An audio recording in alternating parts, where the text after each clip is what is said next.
Alright, so basically what I was saying before is I'll just play my PB, because Mike didn't give any tips for Geyser, because Geyser is pretty straightforward. So I'll just play my PB out of Geyser, and then I will play out of Geyser, and then I'll keep doing that until I get to FJ where the first tips start. And from there I just keep going. But yeah, do you mind doing like a marker for me, Whip, so I can know when I started? That'll be really helpful. Oh, thank you. And I'm also going to comment on the mistakes that I see myself making as we're going through it, because we're going to do it like one at a time. So here I get every single orb in the beginning. I don't always do that. I try to. But I notice I've been missing a lot of the orbs because I'm just not as clean anymore as I should be. And I might do this again comparing it with another run, but for now I'm just going to go with my PB because that's what Mike was looking at when he was giving the tips.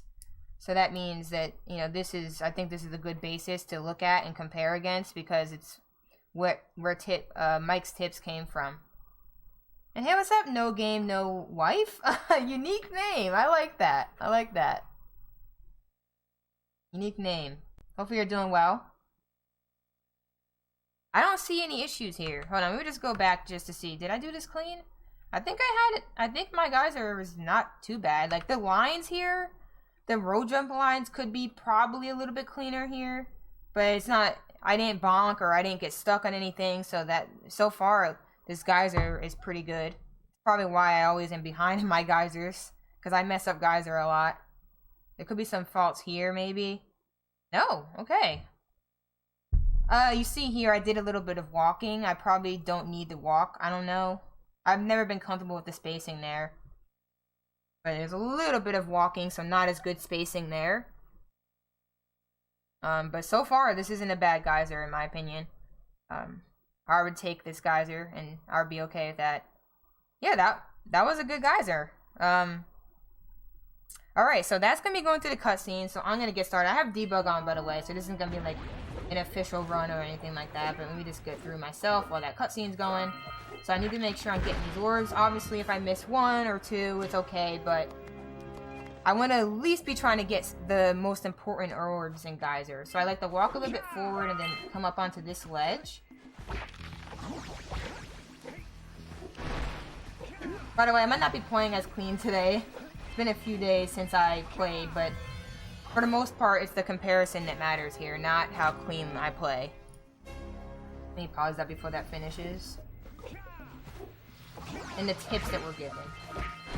Go short punch here, roll jump, hop up, punch. I like the punch method.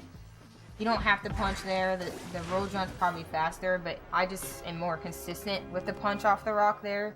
So that's why you see me doing it in my PB and here. I'm just generally more comfortable with it. Okay, clean, fine.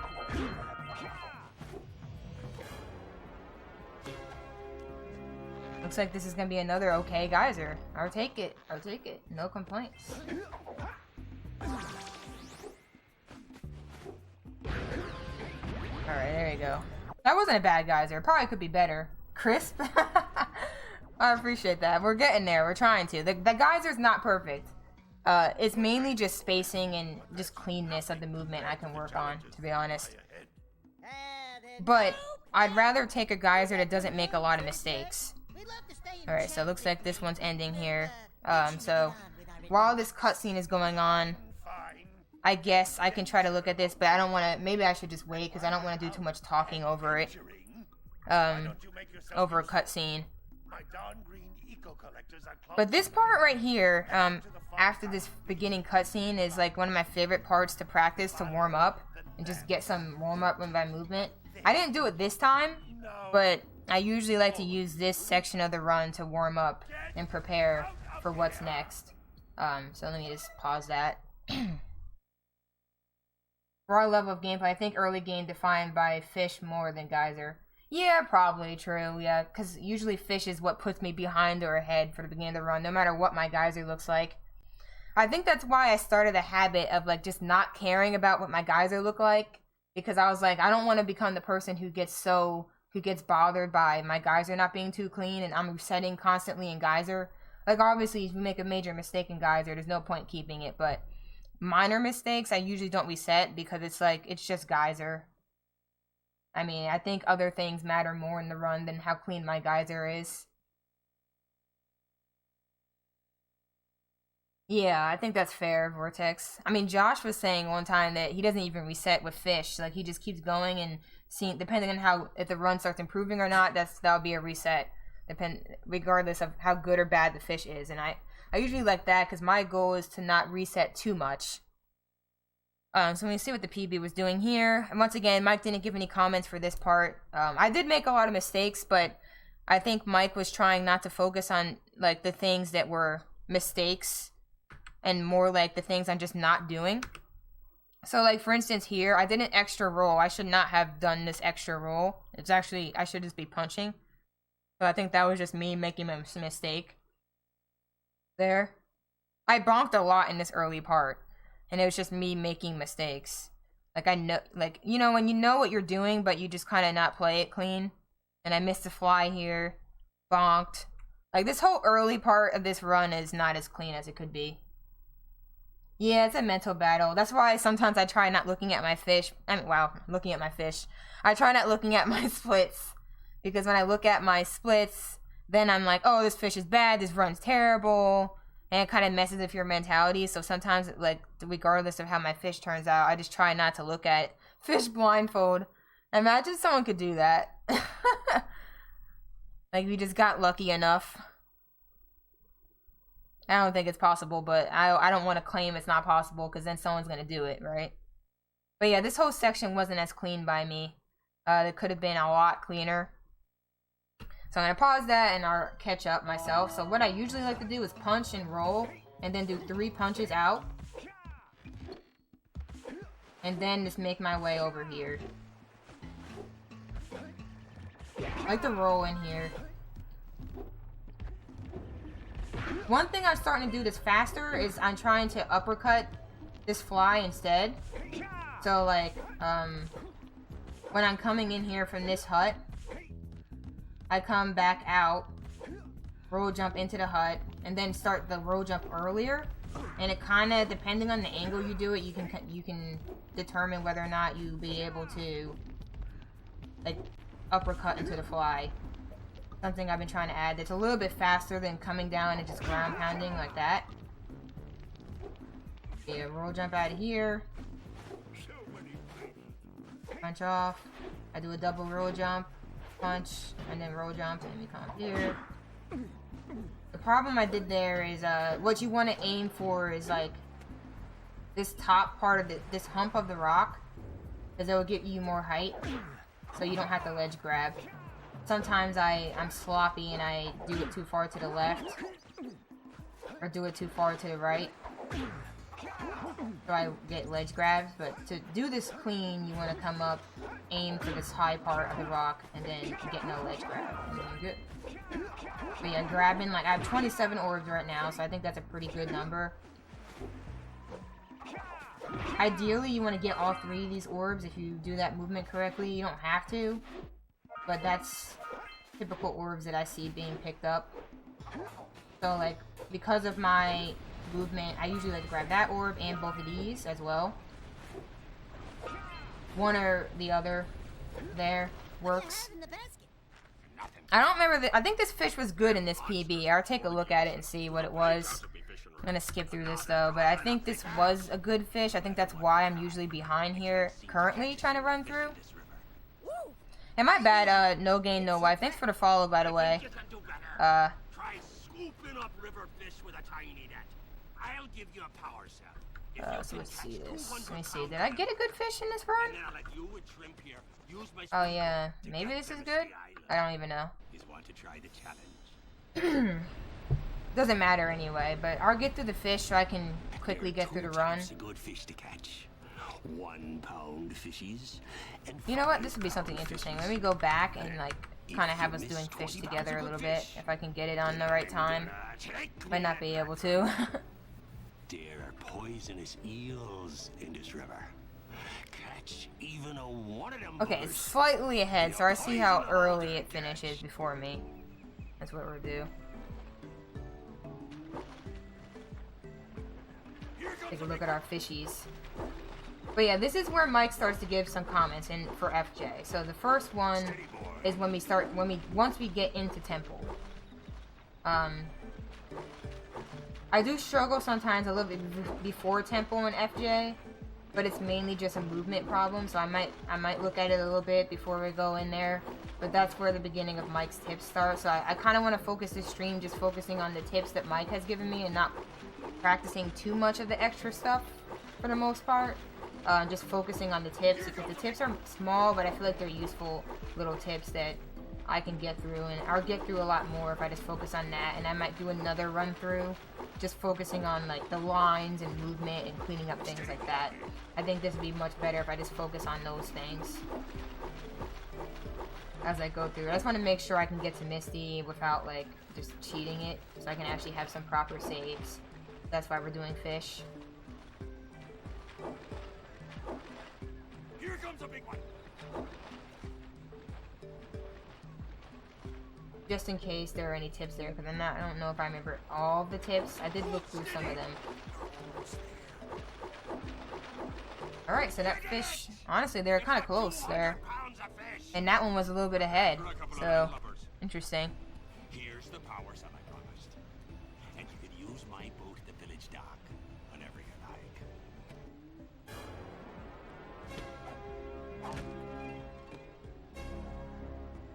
Alright, so I'll let that keep going. What I usually do is I start turning my camera, but I'm not going to focus too much on those things right now. Okay, right here, this was a little bit not clean. This movement out of here. So, did I turn my camera in this PB? I did not turn my camera on time in this PB. So you see how I had to like slightly adjust my camera there? That was a mistake. Probably just me not paying attention. But yeah, this is fine here, but I should have, instead of doing this extra roll at the end here, I should have just went for the uppercut. There's no reason to add that roll, so that was a mistake, and I took damage here. Had a nice cycle on the plant boss, though, there.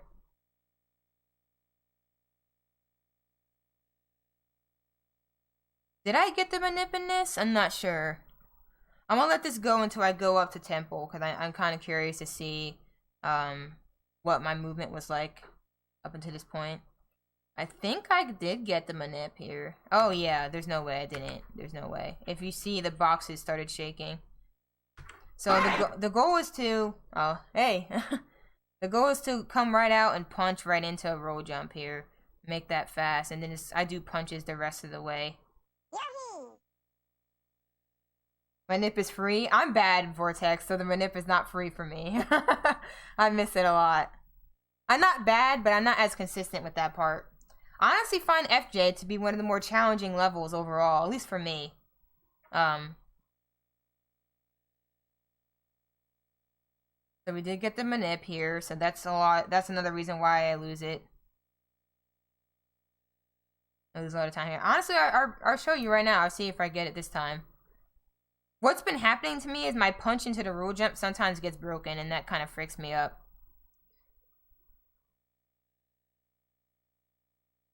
All of this looks good. Was I doing the tricks here? Okay, so that was good, and looks like, was this good? Yeah, this looks all good. So yeah, that's why this is a hard part for me to do very well in my PB when I compare against this PB, because I think I had a really clean FJ. I got the Manip. My movement up into here was really good. So this is why I'm usually behind at these splits, because I had a really clean FJ. For me, my standards, I had a clean FJ. So yeah, so now we're going into Temple, so I'll pause that for now. And I'll try to catch up. So what I usually do is have the camera turn like this, and I come out of the cutscene, so I can just uppercut right into this. Oh, we lost an uppercut there. There we go, still got it. And now we can get into an uppercut, spin, punch. Here. Because you can really just punch, walk, and get it every time. Really?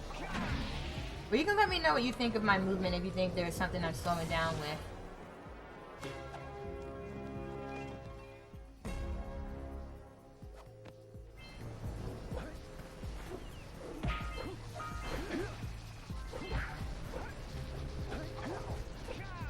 I don't think I got it there. I don't think it went long enough. Or just my lines, to be honest. I got it. I swear sometimes it looks like that and I do not get it, but we'll see. Turn my camera here too. Gotta grab some of these orbs. Yeah, see, I did not get it.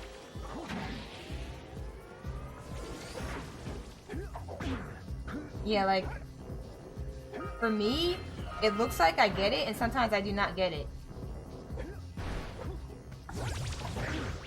That was good. Could that be a PS2 thing?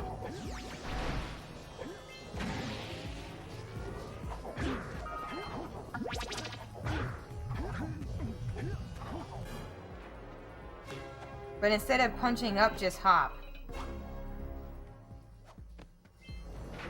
I can try that. Oh wait, frick, I went in here. Should I just reset the game, I guess? Yeah, this is what I'm gonna do. Can you save in here and will it break the game? I want to save this so I don't lose this save. You know what? Have I been using this? Frick, I'm just gonna overwrite the New Game Plus stuff. I'm probably not gonna do that for a while anyway. To be fair, probably not gonna be doing that anytime soon, so. You know what? I'll just do it over this one. I don't need to practice Mountain Pass like that anymore.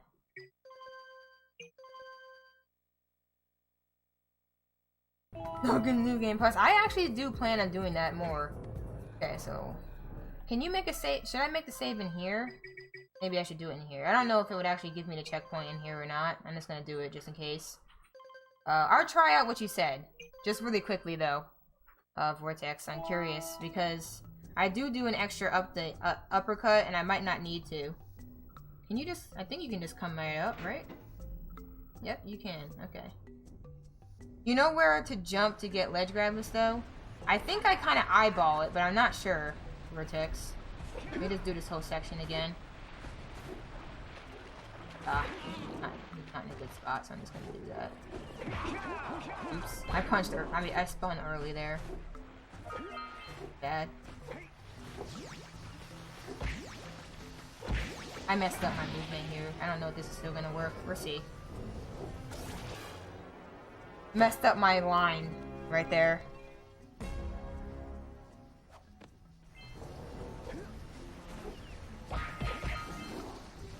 Oh, frick, I didn't even grab it. Okay, let me just do this part. Do I gotta, like, get closer, or do I need to double jump?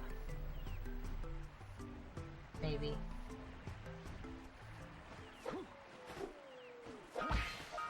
Double jump, double punch to the rock?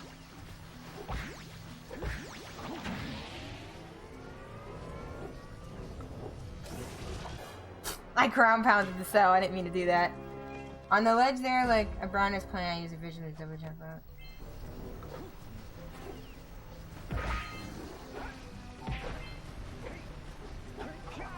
This is where I go for the ledge grab list, is this right? Oh, yeah, you don't really get it without Blue Eco, I think. Let me read what you're saying. On the ledge there is like a brownish plant I use as a visual.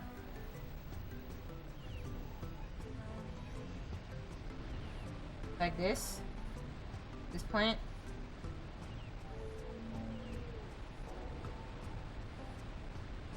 Nah, no worries. I'm assuming you mean this one.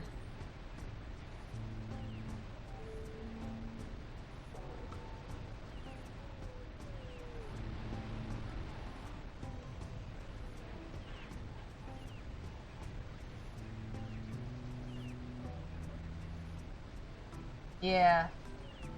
Double punch to the rock. Punch or the pillar, I guess. Yeah, that plant right there.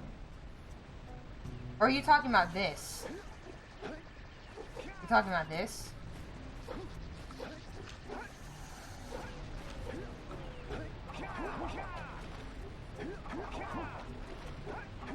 Oh, let me just get up. Let me just start over. That's interesting. This is important though, this Manip, and getting it down, so I guess it is worth going over this. So roll jump on the pillars by the snake. Oh, you're saying roll jump on the pillar. Because I usually try to avoid the pillars because sometimes the snake gets in my way.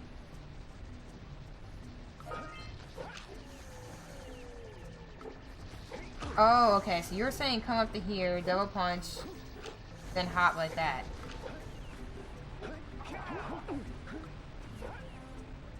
I'll try it. Snake likes to frick me though, but maybe if I come at a different angle, if I'm punching there, it should be fine.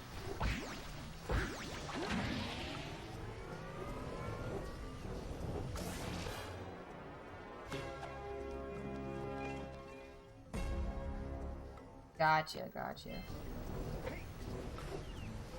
Oh, frick. That was bad. I got stuck in the corner there. That's pretty funny.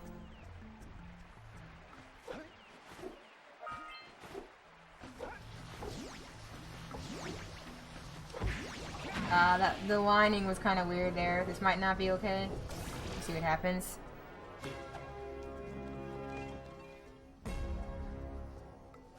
We shall see, my friend. We shall see.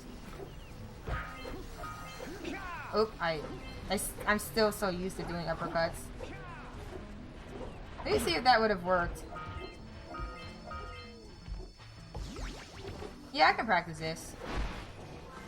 But, like, you see how you said that it should work? That's what I used to always think.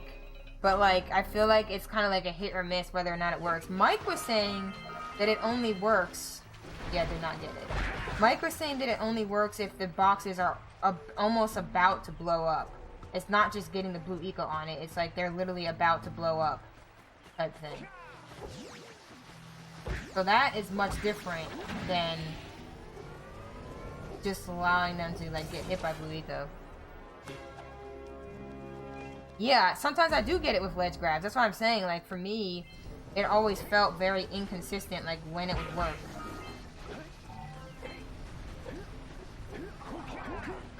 Like for instance, that was a ledge grab. There. But I could just probably work on my movement here and practice this more another time.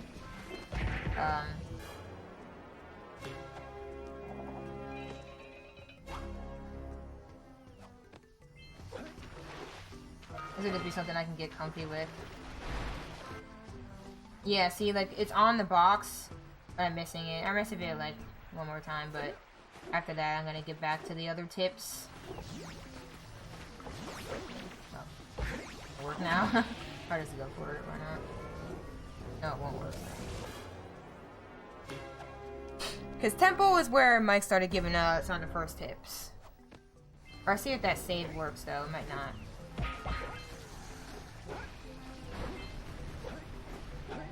Yeah, that was just too rough. That could have worked if I didn't do that. Well, I load the save now. But yeah, that's definitely worth looking into, I think. Alright, so it puts me, like, right here. That's fine.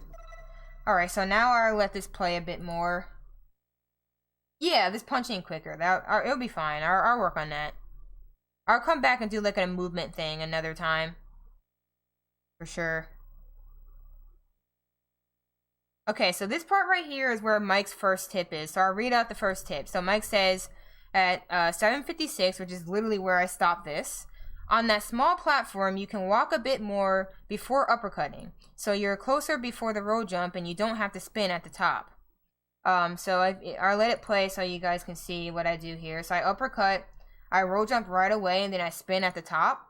So basically what Mike is saying is instead do...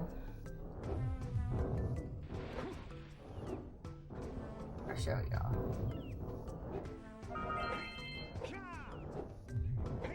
Then walk a little bit. Oh, kind of messed it up there. I try to do like 2 steps, I guess. And come up like that and then grab it. So you might be able to see the difference there if you think about it a little bit. You do a delayed roll jump almost. Like right here.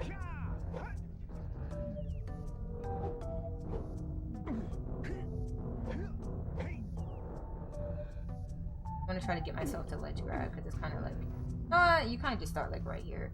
I usually walk like a few steps, then come through. That's not enough though.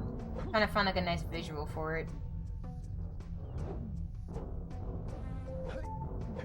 Like right before this section, you can kind of do it.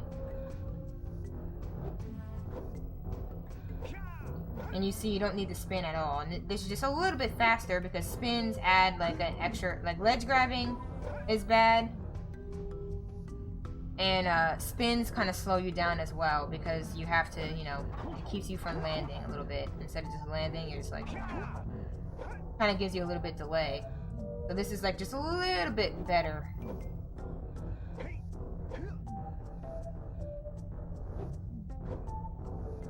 Yeah, I think lots of runners use time from overspin. Yeah, it's something that I noticed I've been doing a lot too. So that's why this is really helpful to go over this because I feel like a lot of runners do this. So this is like a nice valuable tip for many. This would be valuable for many people to start thinking about how many times you spin. So like if you see you went too far back, obviously you can save it with a spin, but you don't need a spin here. And you want to try to decrease the amount of spins you do, period. Because that will just save time. Obviously there's sometimes where you just need to spin, right? But I feel like overall, there's a lot of areas where we spin because we want to be extra safe, so we can start to take out some of these excess spins. So this is the first tip that Mike gave that I found to be really, really useful. So moving on now, I'll let the video play. So you see here, I don't do that. This is the muscle memory I taught myself, the spin there. So this is just a little bit cleaner, just a little bit cleaner, and can be practiced a little bit, like walking up a little bit. Coming up. So I usually try to do. Oh, that was definitely too long. So you kind of want your roll jump to land like right here at the edge of this line. It's kind of where you want it to be.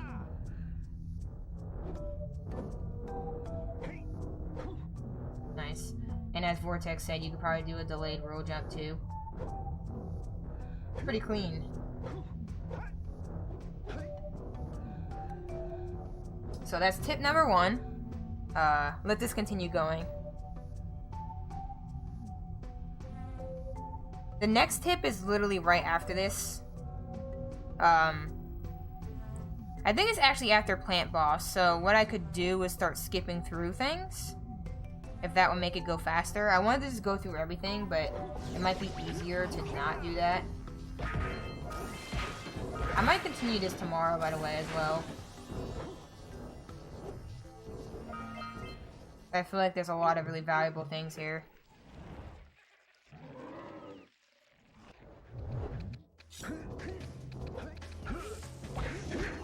Yeah, we did not get quick bite. Wow, we didn't even get bite skip, period. Interesting.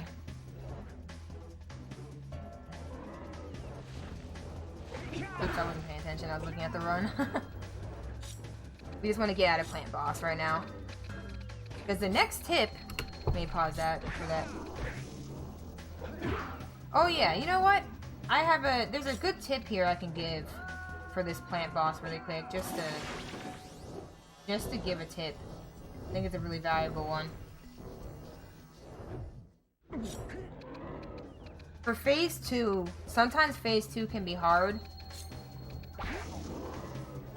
So I'll already show what I usually do to time it right. Because you want to be able to get right up to the Plant Boss so you can go right for the punch right when the phase ends.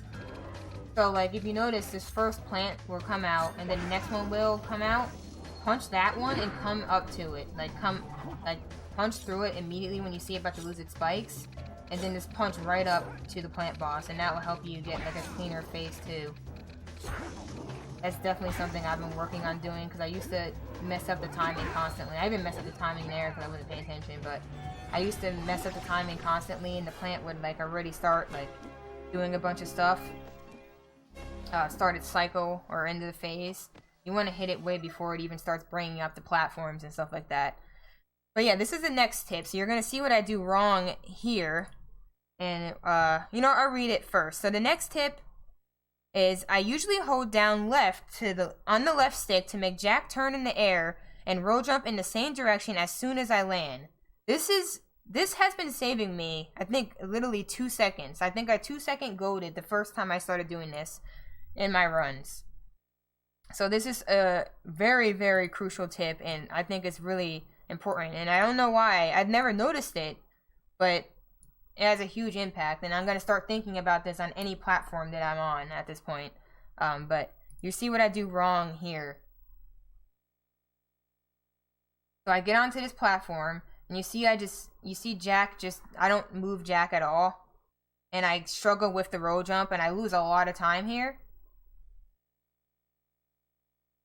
Input viewers broke? I'm not moving it right now. I'm showing the PB here, so we're good. Should be working. But yeah, this... no worries. Oops, I went back too far. You see how I'm not preparing for this at all? So all of this is like really sloppy. And I lose a lot of time here. No worries. I lose a lot of time here because of that. So I started goading this split by 2 seconds ever since I started changing this. So I'll show you what it looks like. So now I go up and I start holding down left. And you see Jack actually changes his direction and you can start roll jumping right away. Okay, my roll jump angle was absolute trash there. But you saw how I got like the roll jump like right away. By the way, if you don't notice, if you're in a debug, I'm pretty sure you can just come right back down. And it should load it? Oh wait, no. I don't think you can come back down. I think the only way you could do it is you come back up to temple and go down. I think that works. That's how you do it. Yeah. I think you can just go right down through temple and it should load. It should load it. Yeah, there you go. Then you can go back through. Like this. So now we're back down here. We can practice this. So you want to hold down and to the left and you see Jack will start turning that way. And then you just instantly roll jump and you're right there. Okay, I messed up that high jump. But that is so freaking powerful. I can't even explain it to you how useful that's been. It's so worth practicing that and adding that into your arsenal there. Because for me, I was goading right away doing it. Because I would constantly mess up that roll jump. And I wasn't ever sure how to align it the right way I wanted. But this just saves you so much time. No more preparation. Just line Jack up, roll jump instantly, and just go for it. I don't know why that roll jump high jump sometimes has issues. You can also high jump and land on the first pillar to the scout fly without spinning too. Ah, okay, that's a good point. Let me try that out. You said high jump and land on the first pillar to the scout fly. Wait, what do you mean? You mean come up here? Like once you're up here? Alright, let me kill this frog. I make a save load when practicing a no FCS movement. Yeah, save load is fine. You can also high jump and land on the first pillar to the scout fly without spinning.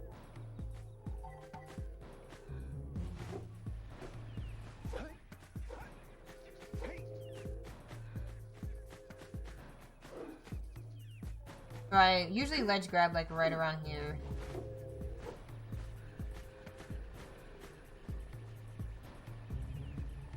Do you mean roll jump? Because you said high jump.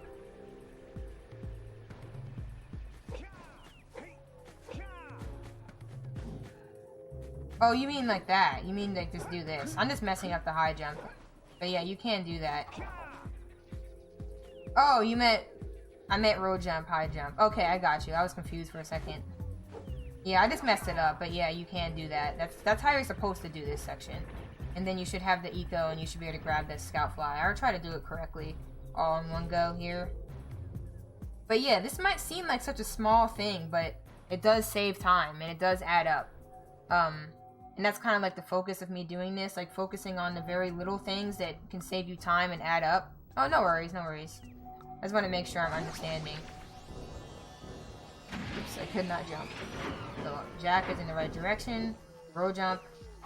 I had to spin there because I was far away. Did not mean to do that. That's how you're supposed to do this. You don't have to spin there at all, though. If you do it right, if you angle it right. But yeah, and then I'm off to Misty. just like that. So, oops, I bonked. That's his bad lines, which we're not focusing on. So yeah, now we're gonna save. But yeah, those are the 2 FJ tips. Very small things, but things that save you time. I'm gonna skip Misty actually, because I don't think Mike. Oh wait, no. Mike did give a tip, but it's something more personalized. But I do think it's something that I could go over, I guess, really quickly. But for the most part, what I recommend for Misty is looking at Headstrong's video. I think I have a command for it. You want to look at Headstrong's video, and you can analyze what happened, like how to get fast cycle. And then there's another video I have that I recommend for looking into death cycle. I don't have it on me right now. I could pull it up, but if you're working on to fast cycle, watching Headstrong's video will help teach you everything that matters and how to get the cycle you want. Because even if you don't feel comfortable with the fastest cycle, if you watch Headstrong's video, you can literally learn exactly what to manipulate to get a cycle you're more comfortable with if you want that. I usually try to just do my best each time and go as fast as I can. So I just take whatever cycle I get, depending on mistakes I make or mistakes I don't make. But you can actually get to the point where you can manipulate it and get whatever cycle you want if you understand and interpret that video. So it's pretty cool. So I recommend that video for Misty. The tip that Mike was giving for Misty was why I was missing the Muse. And it's something that I'm not sure I understood. So I could go there just to look at that and then just go back. But let's take a look at that. Let me see how clean this movement was in the PB. I think it was pretty clean, but not sure. I got a pretty clean boosted just now. I don't know if no, I didn't get it clean boosted. I had to spin a little bit. So that loses a little bit of time, but that's movement right there. But I think all of this is pretty standard. Oh, and also another tip that I did not do in this, and I did do just now, is you see, like, I start going down when I'm going to save. The faster way to menu, when you want to save, is to just go up. So hit up input. So that means, you know, you hit start, obviously, start, circle, then you want to go up. You only have to go up 3 times. Start, circle, 1, 2, 3. Start, circle, 1, 2, 3. That's literally what I do in my head, because I'm not really good at this type of stuff. So for me, I do it in my head, like how many times I have to move around. So start, circle, 1, 2, 3, and then you're just there. And you can get faster if you want. Practice going faster, like that, and just keep challenging yourself. I know it seems boring to practice menuing, but like, it will save you time. But even just practicing going up when you know you need to save, because it's going to be different. If you know you need to load, then you're going to hit start, circle, and then go down to load. What is that like? How many inputs is that? 1, 2, 3. So it's 3 down for load. For save, it's 3 up. So you just want to get comfortable depending on which one you're going to do. And also, if you save, important thing to mention, if you do save, you're immediately going to be on save. So obviously with a save load, you just go right up. So that's going to be different. But if you know, like, okay, I'm loading right now, start, you know, you go down 3 times. If you know, oh, I need to save right now, start, circle, go up 3 times. That will start saving you a lot of time if you haven't already done that. It started saving me a lot of time. So just think about that every time you're thinking, okay, am I going to save? Am I going to load? Am I save loading? These are the steps that I should go through. I just wanted to mention that because Mike did not mention that here, but I do think that it's important to think about the menuing. I don't think people talk about menuing and stuff like that enough. It's really important. This is about the little things. So we're just going over all the little things here. So yeah, let's get past this. So we're just going to Misty here. I don't know if I made any mistakes here. I don't think I did. We're not going to worry too much about movement, just little tips. You know what? I won't go to Misty. What I'll do is I'll pretend like I'm out of Misty, and I'll show you guys what I did wrong here and why Mike pointed it out. And I'll explain why it went wrong, just so it's clear. If I don't waste time going to Misty, we can just start doing the motions outside of Misty afterwards. So let me hit start. So as you can see in the PB, we're heading to Misty. You can see my mouse, hopefully. And I think everything was fine here. I did a nice backup for the Muse because I fricked up the Muse, and I'll explain why it was bad. So you see the Muse starts going to the right instantly instead of going in the direction you want him to go. You want to start going to the left, and you can roll jump or punch into it. But I made a mistake, and this is how Mike explains it, which I think is a pretty good explanation. So basically, you probably knew this, but the Muse ran the other way because you came too far left. Nice backup though, because as you see, I saved this by doing a roll jump and then grabbing the Muse. And if this does happen to you, this is the fastest way I've found to solve it. So usually if this happens, I don't think the run is dead because I try to go for this backup instead. So this is what I do. So if the Muse starts going to the right, that is how you can save it. You can punch, roll jump, and then punch to get it. It's kind of similar to the backup if you miss the Muse and the Muse starts going too far to the left. At the end, you can come up to it from the back and you basically do a roll jump and punch, punch, punch to grab it. It's basically that same concept, but you can do it if you miss it like right away. So I recovered it there, and that's just a little tip in case that does happen to you. But the reason why this did happen to me is because I came in too far to the left. My punch was too deep to the left. Like this punch right here was too much to the left.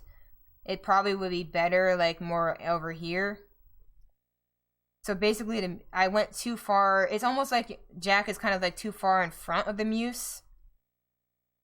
So the Muse starts to go this way to the right because it's reacting to me being too far to the left, or kind of like getting in front of it.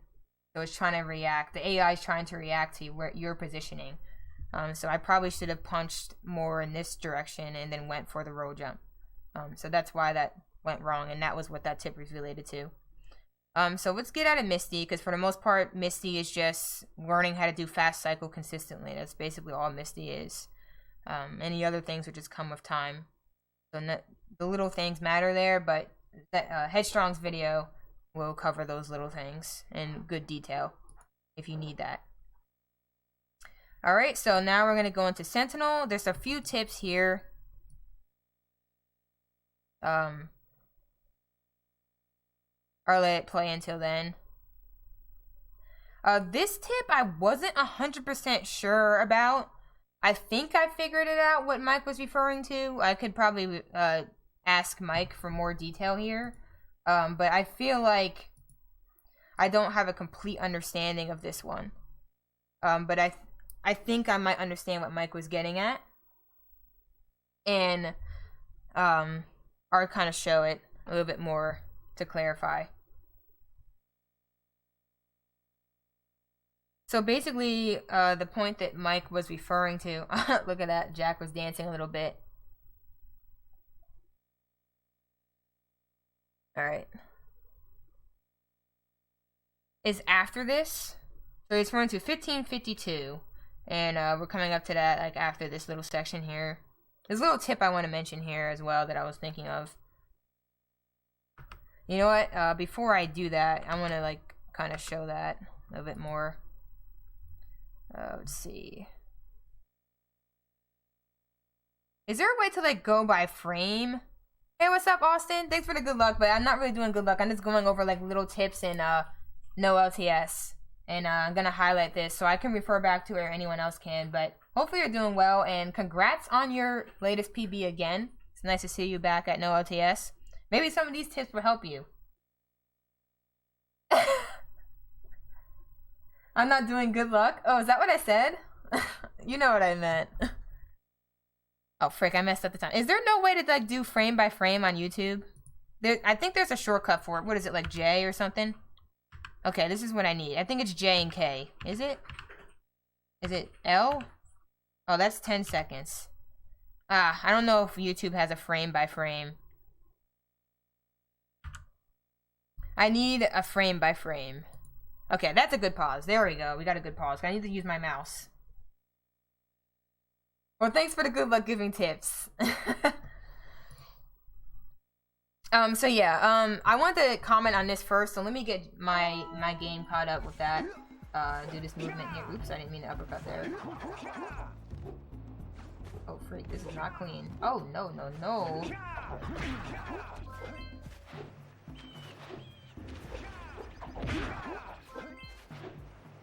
Catch up here.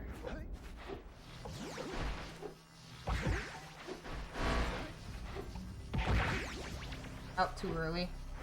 Try to do that roll jump too early. Alright. This is good. I wanted to give this extra tip because I don't know if it's something other people think about. Maybe they have, but I definitely wasn't thinking about it enough. Oh, I just messed that up. This is also another tip, too. Right when you get out of this cutscene, just do 3 roll jumps. And you will have less to swim here, which can be helpful and save you some time. Less swimming is better. You don't have to copy what I do here. I do uppercut, a high jump to get up there. Most people do a ground pound. I just am not comfortable with the ground pound, so that's personal preference type thing. So what I wanted to talk about here is that I killed both of the Zeppelins, and sometimes you can get good RNG in this cannon. Zeppelins, I meant lurkers. Sometimes you can get good RNG here, and sometimes you don't. So this is not too bad. But, like, you see I paused this video here, and you can see my mouse. Can you see my mouse? Okay, here we go. You can see it now. This is, like, a visual cue for me. Because, like, what I usually do is I wait to bring the cannon all the way over here to my visual cue. So I line, like, this part of the cannon up with this part of the jump pad here, or launch pad, and that's when I shoot. That's how I shoot for the pelican, and I hit the pelican every time. It's guaranteed to work from there. But what I usually do is I wait until I get it here to start charging up the shot. And if you know, it's a full charge shot to get off and kill the pelican. That's all you need is a full charge from that spot. So like what I've been trying to learn how to do is how early can I start charging so that once I get here, the shot's already going off. So it might be a bit earlier. I was just messing with this a little bit earlier before I got on. But I was using like this part of the beach. So like when like the middle part gets here, I can start charging it, and I should be able to get to my visual cue in time for the shot to go off. So I can kind of maybe go over that here. So I start lining it up. And that should be good. Yeah, I got it. So, like, no matter where you are, sometimes you get bad RNG and you're, like, all the way the frick over here. So you just start coming over. Once you past that, you should be able to get the shot off. Going over here, in the middle there, shot off. You probably can do it a bit earlier, but this is just something that worked for me. So, like, if you were not thinking about this before, maybe you're thinking about it now, and you can mess around with it, find a visual cue that works for you. That's just one that works for me, and if you can see, I can get my visual cue set up in time every time, and it will hit the pelican where the pelican is, and it should be safe. So I'm going to start trying to go for this now. It might save me some time, because I think in this video I even take a while to charge it. Let's watch it and see what I do. Yeah, you see how, like, I'm still sitting there, I'm setting it up, and then I start to charge it, and it takes a little bit longer. This is much faster, especially if you get like really crappy RNG and you're like all the way over there, you can start charging it early and at least set it up or something like that. And it's pretty lenient, like you don't have to have it perfectly at the edge of the jump pad, like you can be like a little bit around this area and you're pretty much good. I just usually like to line it up like this, but if you notice, when I start coming over, like even if I'm a little bit off, it's still right on the pelican, so pretty safe. So I definitely recommend you mess around with this, but that's just a little tip from me that I was messing around with earlier. So like right when I get to this line, the line of the beach, that's when I start doing it, like right here, the middle part's in there. I can start charging it and I'm good to go. So yeah, mess with that, learn from that, whatever works for you. So this is the tip that Mike started giving me. He's saying you can punch more to the left than that. So I'll show the punch here. So after you grab the cell, you can kind of punch off. So you can look at the angle I punch, and this is how I interpreted his advice. I start punching off like right here. So my thing is, I was assuming that Mike was referring to that I should go a little bit more to the left than this. And he's claiming that if you do that, the rock to the left will give you a boost in your swim. So we can look at the PB and see like what happens here. So usually when I punch down, I don't really get any boosts, and I'm just swimming, and I have to swim a really far distance to get back to the shore. So the tip that Mike was giving is to go even further left. So this is where I usually punch off. So I was starting to go off this way, like this. And I think I do notice a boost. I don't know if y'all saw that. But I'll try to do that again. I feel like it kind of gives you like a little push. So here's this. Punch off here. Oh, I kind of did get a little punch. A push there. I don't usually get that. You're probably more likely to get it if you're further to the left. This is where I usually punch off at, so I might start punching off like this, maybe. And you see that? You kind of get like a little teeny push there. So, like, that makes a big difference, and I had no freaking idea, so, good tip right there. So, definitely... Oh, you see a big difference? Okay. Yeah, so definitely start adding this into your run, and that'll help you out. I'm gonna be paying more attention to that as well. Alright, so let me take a look at the next tip. By the way, these are tips from MikeGamePro that he gave. So I'm kindly going off, taking a look at my run. Just want to clarify that. So the next tip was, 1729. So that's a bit further off, so I'll let this play a bit more. I think it's after the entire Sentinel section. So what I usually do is you can do the Manip here. Go jump like that off. Makes you more likely to get good birds. I don't know how true those Manips are, but kind of little helpful thing to roll jump from the second Sentinel like that. Do I do that in this PB? Yes, I do. I don't know if it actually helped or not in this run, but you saw there I had pretty good birds. I also paused, so I don't know if that has anything to do with it. Probably not. It'll just waste time anyway. But yeah, the next one looks like it's at the block errors, so I'll let this catch up a little bit. And if you don't already do this movement here, if you saw where I landed, I think I landed in the right spot. You should be able to just roll jump here all the way into the blue eco. So roll jump, roll jump, roll jump, roll jump, blue eco. Like that. And then I grab those orbs and swim over here. And you don't really need to spin to get up on that ledge if you do that correctly. So that's pretty nice movement there. If you don't already do that. Did I do it in the PB? Ah, I messed up my roll jump here, as you can see. Messed up my timing here for this roll jump. Did the roll jump inputs too early. So this would have worked, but I kind of messed the spacing up a little bit. I punched it to fix it though, so that kind of worked. And I think I messed up the punch timing here, so you see like my punch, I only did like one punch. But yeah, I'm spinning here. This is a good example of another spot where you don't need to spin, but I'm spinning there because I'm so used to not doing it right. So like, you don't need to spin there. If you do it right, if you get the clean ground pound, you should be able to make the ledge without spinning. Alright, so we're coming up to the next tip. So the next tip is like punching these green eco blockers. And you see my lining here was bad. I come down here and I roll jump into the little house here. Like, you don't want to do that. That's just bad lines though. So if you see here on these blockers, I get stuck on a lot of them. This is a big problem I have. Those were clean, but the one beforehand I got stuck. So Mike noticed this and pointed it out. So he says, typically when you want to punch a blocker while also passing it, you want to use the back part of your hitbox. The rock should be behind Jack, so don't get stuck there like you did. So you don't get stuck there like you did. I made it seem like it was an insult. Don't get stuck there like you did. Like, that's not what he meant. So this is something that I struggle with a lot. Like, I knew it was a backwards punch, but I feel like I miss it a lot. So, like, I think I overcompensate because I'm afraid to miss. So I think that's where that problem is. So you see there, I didn't hit the house. So that was cleaner. Oh, I messed that up. Mess this movement up. But yeah, so you want to kind of wait until your Jack is kind of like in front of the rock. You see how I got stuck there? what I'm gonna do really quick is I'll grab this and save here. I know in Sentinel they don't put you there, but I think this is actually worth practicing.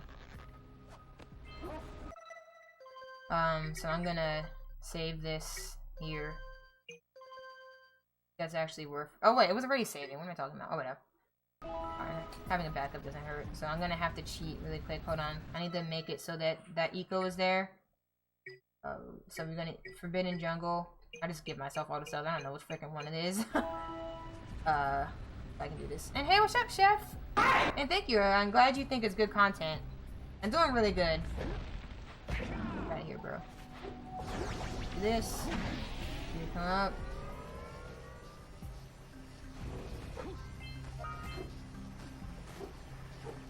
Get that. Punch.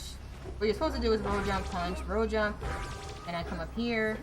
So you want to make sure kind of like Jack's booty. Ooh, I messed it up. Jack's booty is kind of facing the rocks there. You want his booty to face the rock. Kind of what you're looking for. This is going to take some practice, but it is worth it because it's so much faster. When I do this cleanly, I get really close to being able to grab the eco. Grab the Scout Fly of eco. I'm not fast enough yet, but I'm pretty sure if you work at that movement there, you will get that. You will eventually get to that point. So it is worth practicing this. And the problem is me getting stuck. Going for it and getting stuck is making me lose time because I'm getting stuck, you know? Oh, that's a yike. Getting stuck kind of sucks. And missing it completely kind of sucks too. You don't want to do that. But yeah, this is definitely something I'm going to isolate a bit more because I'm not as confident with this. But I'm glad Mike pointed it out to me because I was not realizing why it wasn't working for me. Wasn't like registering in my mind why it wasn't working. So what I kind of like to do is like once I start going on like a turn, when I start to turn and I'm slightly not on the rock, that's kind of what I'm gonna do. But you want Jack to be facing away from the rock. I'll try it one more time. But hopefully you can see the difference between when I'm getting it and when I'm not and why. Because that's the important part here, to be able to see why something's not working. Because the problem is I didn't know why it wasn't working 100%. I thought I had a good idea, but I wasn't too sure. So you definitely want to take a look at this and see what's going on here. That could be helpful. I did not grab that Scout Fly, but we're not going to talk about it. I also keep using this.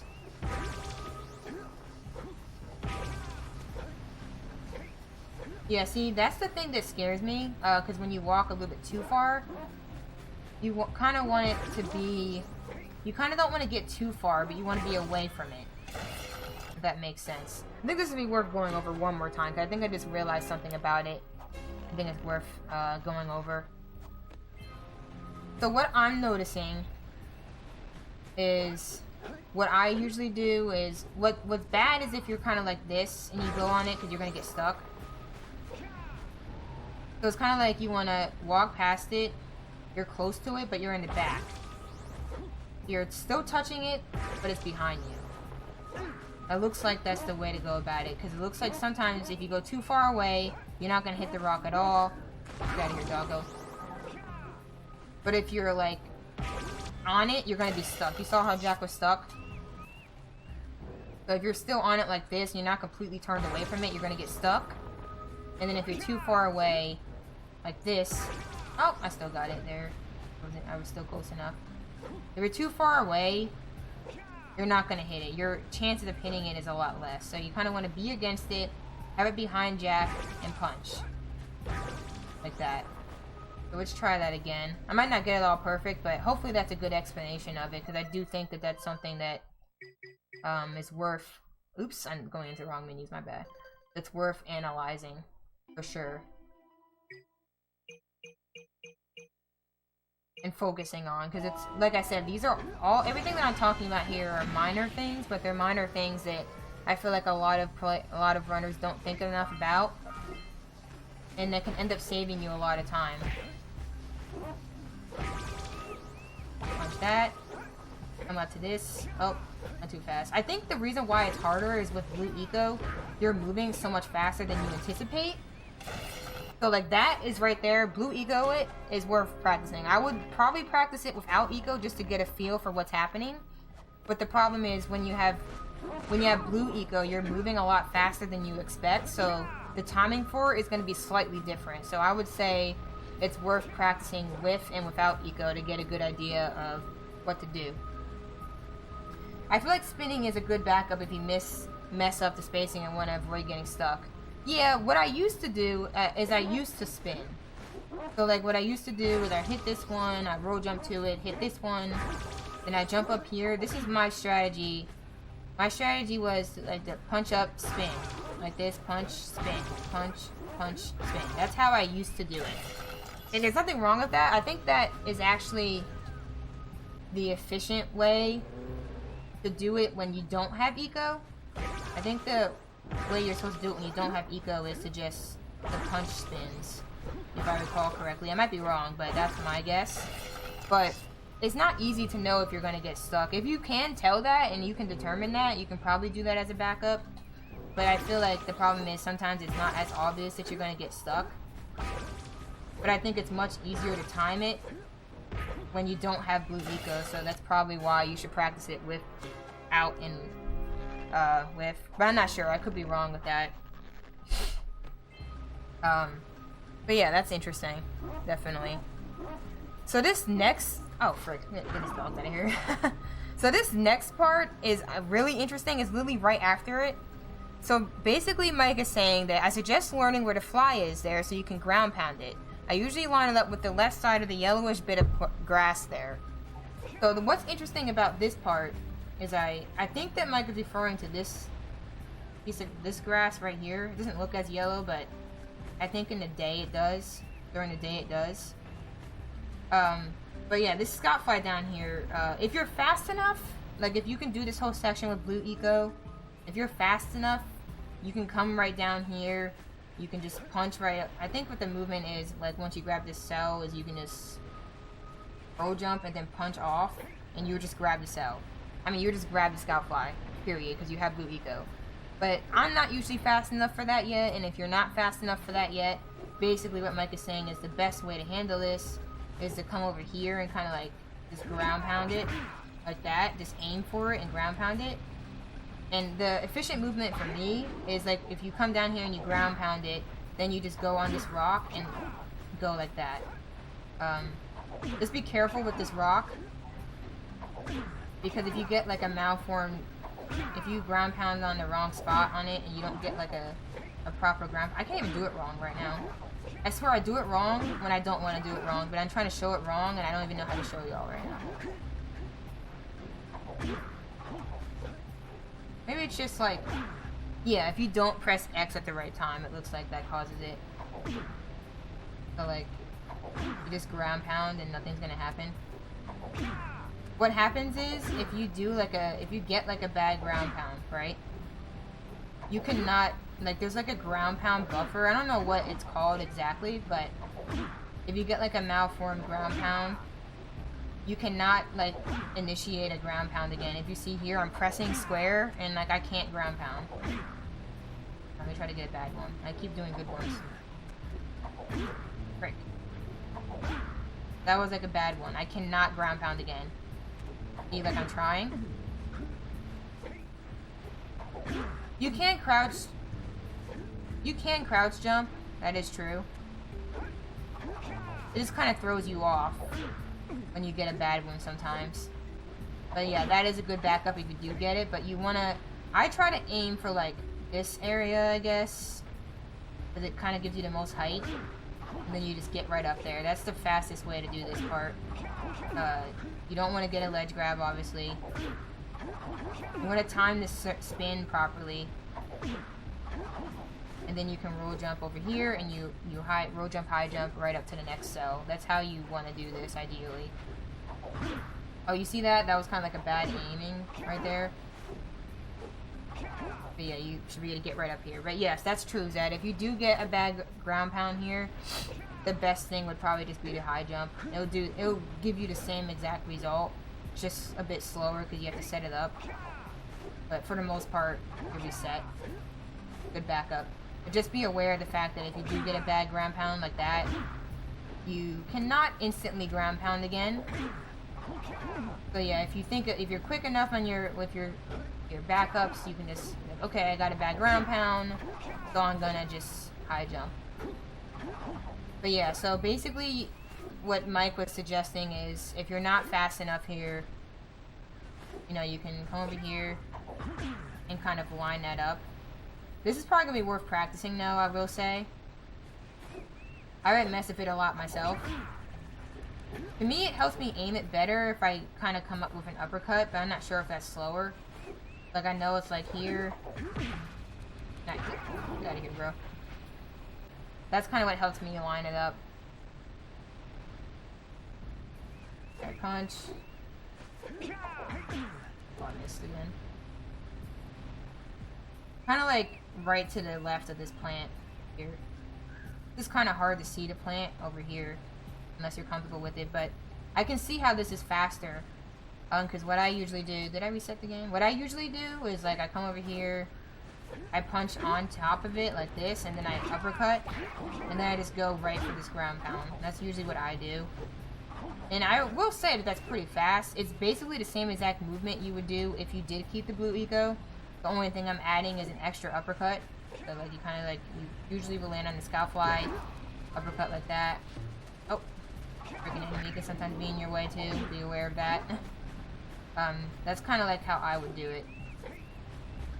But I can see how it could be faster to just come right into a ground pound here. Get it, but you just have to make sure that you're aiming properly. So this is definitely something I'm going to be practicing, but just something that that you can be aware of. Oh yeah, see, you see what I'm doing here? I'm going way too far here. If you are like right here, you see how you just go right in the scout fly? That was kind of weird. You see you just go right in the scout fly, so it's more so about finding a good alignment here. And if you are too far to the left, like that, like you're a little bit farther to the left, you can try to kind of like aim yourself differently. But I would say if you do miss the scout fly, you can just do the uppercut thing, because you're probably going to be pretty close to it anyway. Yeah, that will be fast, and then once you ground pound down there, you just go right up like this, and the same exact thing again. Let me show in the PB what I do, because I don't actually remember if I did this correctly in the PB or not. Let's see. Did I? Let's take a look. Yeah, so I do what I just told you.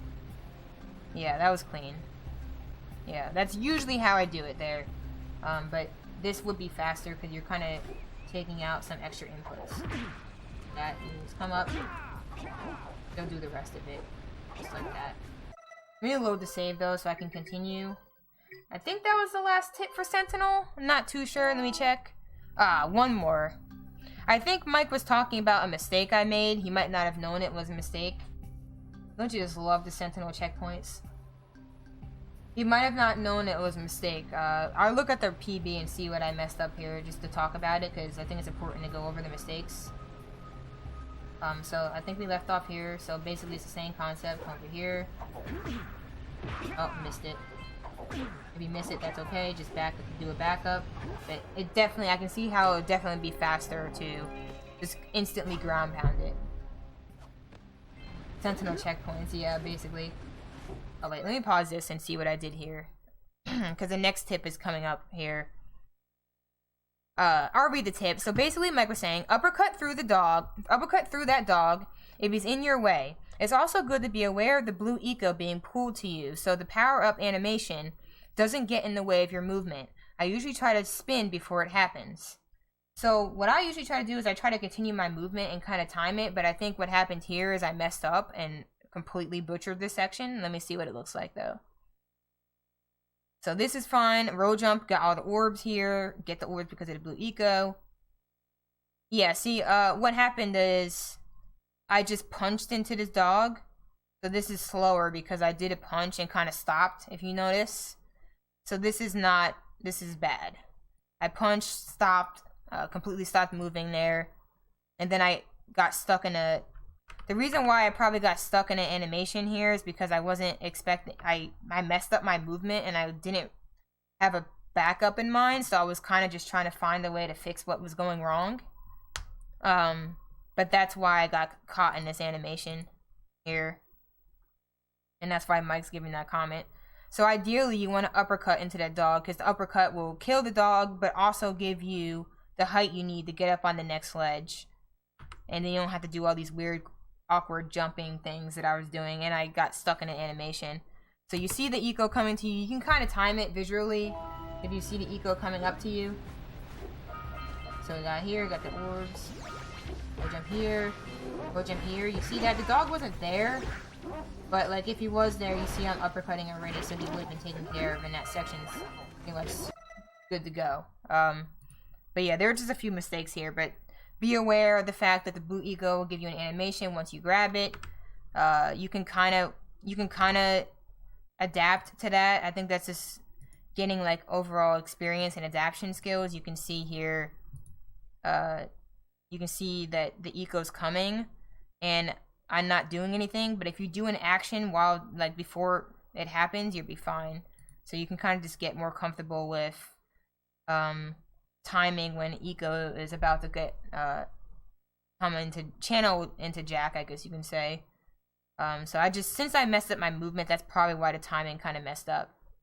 So that's just something that will come with time, but if you start thinking about it, you can definitely improve it.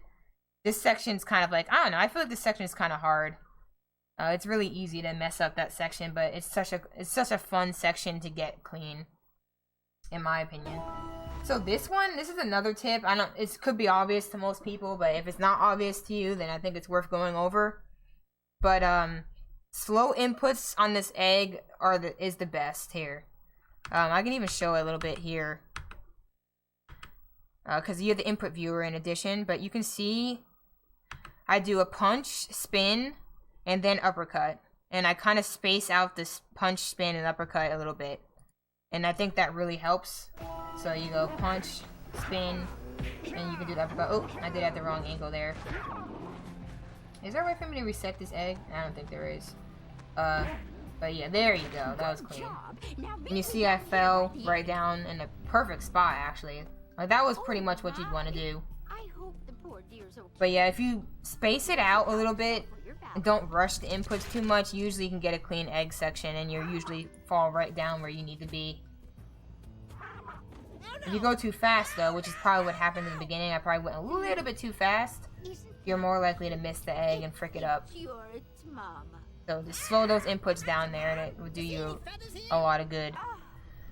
As you can see, I did it right in my PB. And if you do it right, you should still have enough eco if you didn't mess up anything, but if there are any small mistakes, you might not have enough eco. If you see, you can see here that what I did wrong is oh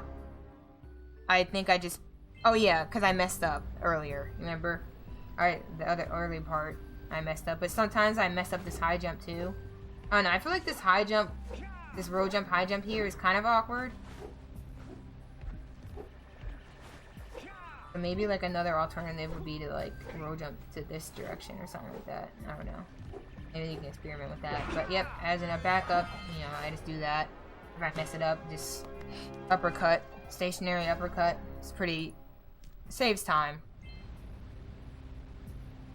But yeah, I think that is Sentinel. You just row jump right into the cell if you line it up correctly. I did a little bit of different movement because I messed up a little bit. In the PB. Alright. Sentinel be natty? Why are you saying that? But yeah, that's the Sentinel tips. So immediately after Sentinel, there's another tip, and I think this is really important because we can compare what I do wrong in my PB. Yeah, I get that. So what I try to do here is I uppercut onto this ledge and just do like little jumps and then... Oh, messed it up. Start this again. Uppercut onto here, do like little teeny jumps and then just row jump up here, punch and punch in. I think that's what I do in this PB. Oh, frick. I got into this cutscene like I forgot. I didn't do the Misty. Oh, frick. We just gotta ignore this cutscene, y'all. Don't worry about it. But yeah, I think I do this right. Little furry dude. Crazy as a lark. Hey, we need some Muse love, I guess. As a matter of fact, without Muse love in the chat. I just can't Alright. stop. But with her around, So the movement, this tip after here is like right after this cutscene. right now I couldn't chisel my way out of a box. So let me. She ran away to that Misty Island. So Mike says the best movement here. Thanks for the emo spam whip. Worth the power cell if you bring her back to me. The best movement here is roll jump past bridge, roll jump, punch cow, roll jump into hut door. So you'll see what I do wrong here.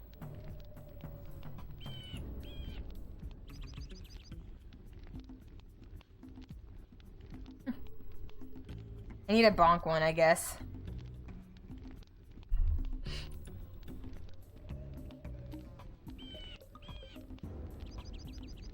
So roll jump,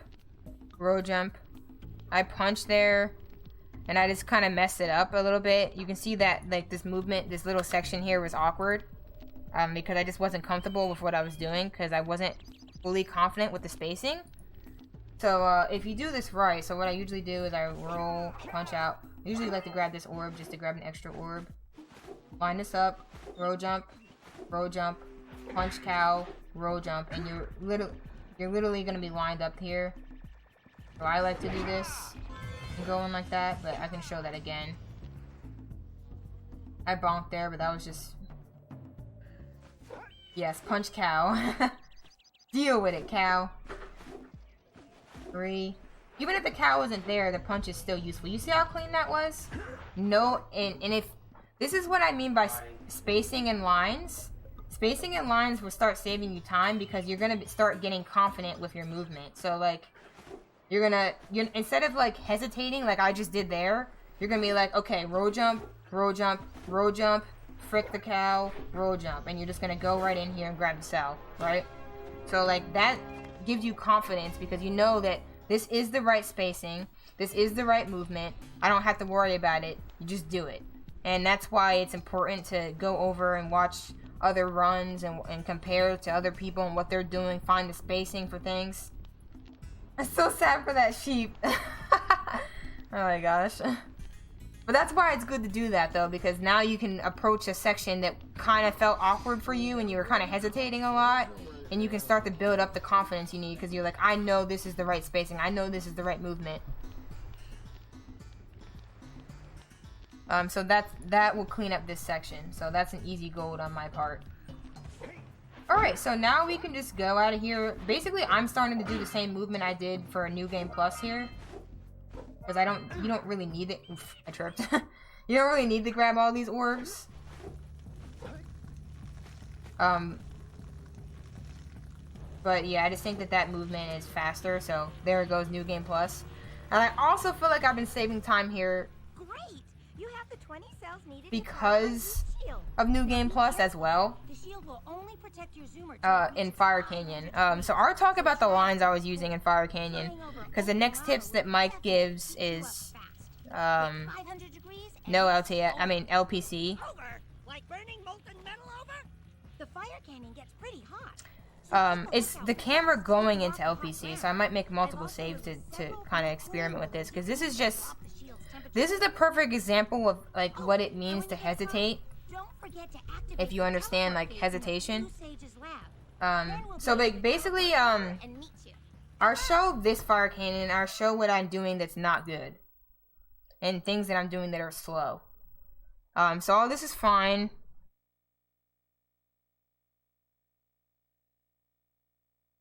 Okay, so first little tip, right? You see this eco vent, right? Hopefully you can see my mouse as well. You can see the mouse on there, right? Hopefully you can. So you see how like I'm doing like really wide turns?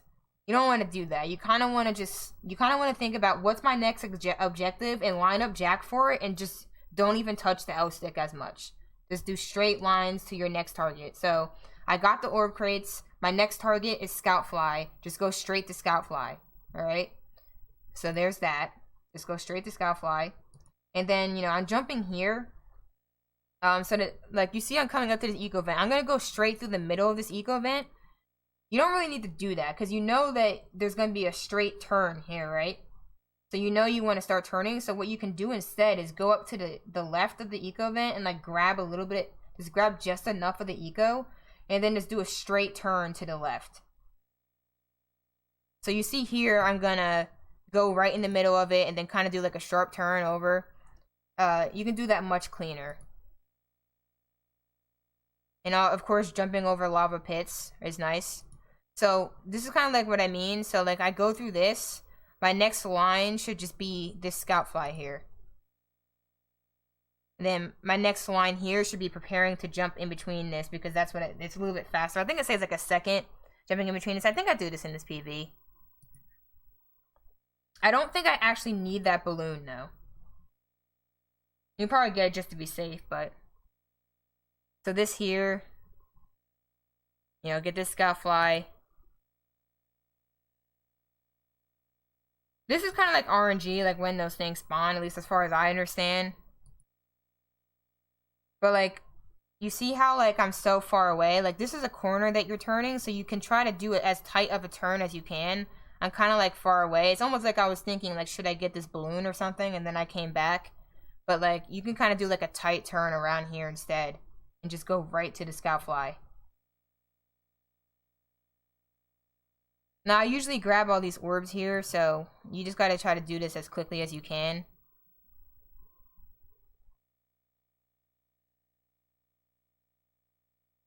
And now, when I jump off of this, I'm usually trying to aim.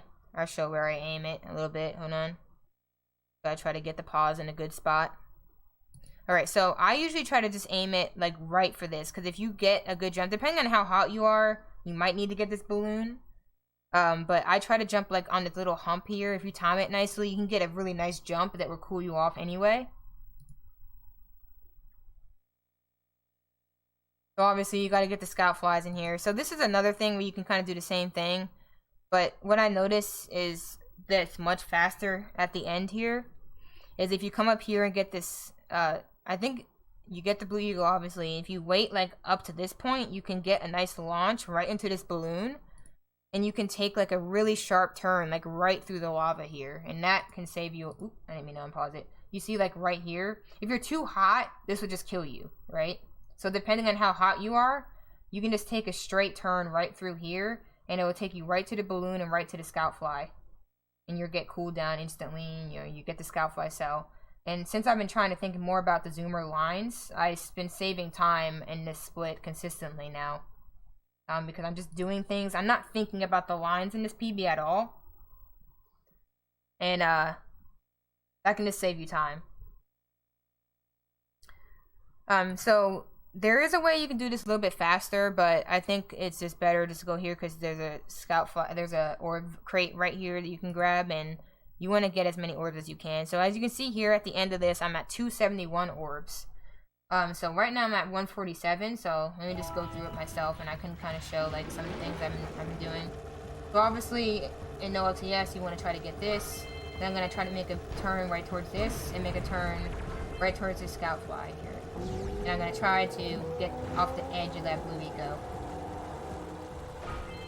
So I'm just trying to keep my lines very simple. I don't want to use my L stick too much.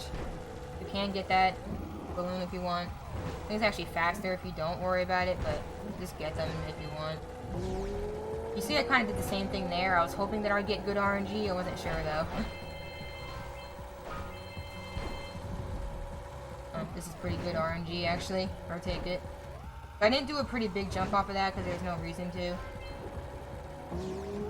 But you see I got the balloon. I go right through here. Scout fly.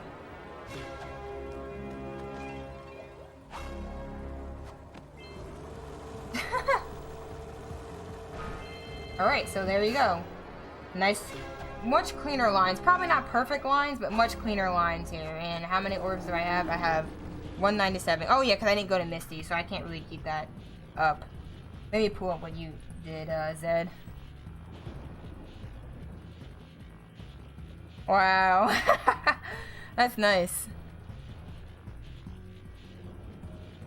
It's pretty funny that someone did that. Thanks for the share there. Yeah, that's pretty funny. But yeah, we can't really compare our orb counts because I didn't go to Misty. I was almost like, wait, what the frick was I doing here? Why was I so under-orbed? But this is a pretty good orb count for leaving Hub 1 because if you look at my splits, I have like a range here that's really nice to have. So 264 through 272. So this is pretty good.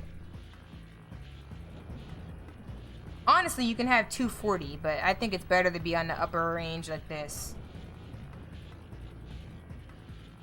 Oh, really? Dang. But yeah, so that was clean. So this part is pretty self-explanatory. You know, you roll jump. I kind of do like the New Game Plus movement here. Oh, I spaced that wrong. Okay. 2 punches here. Oh, sorry, I can't pause buffer like that now. Frick, this is gonna have to ignore me doing bad pause buffers because I have to use L2 right now.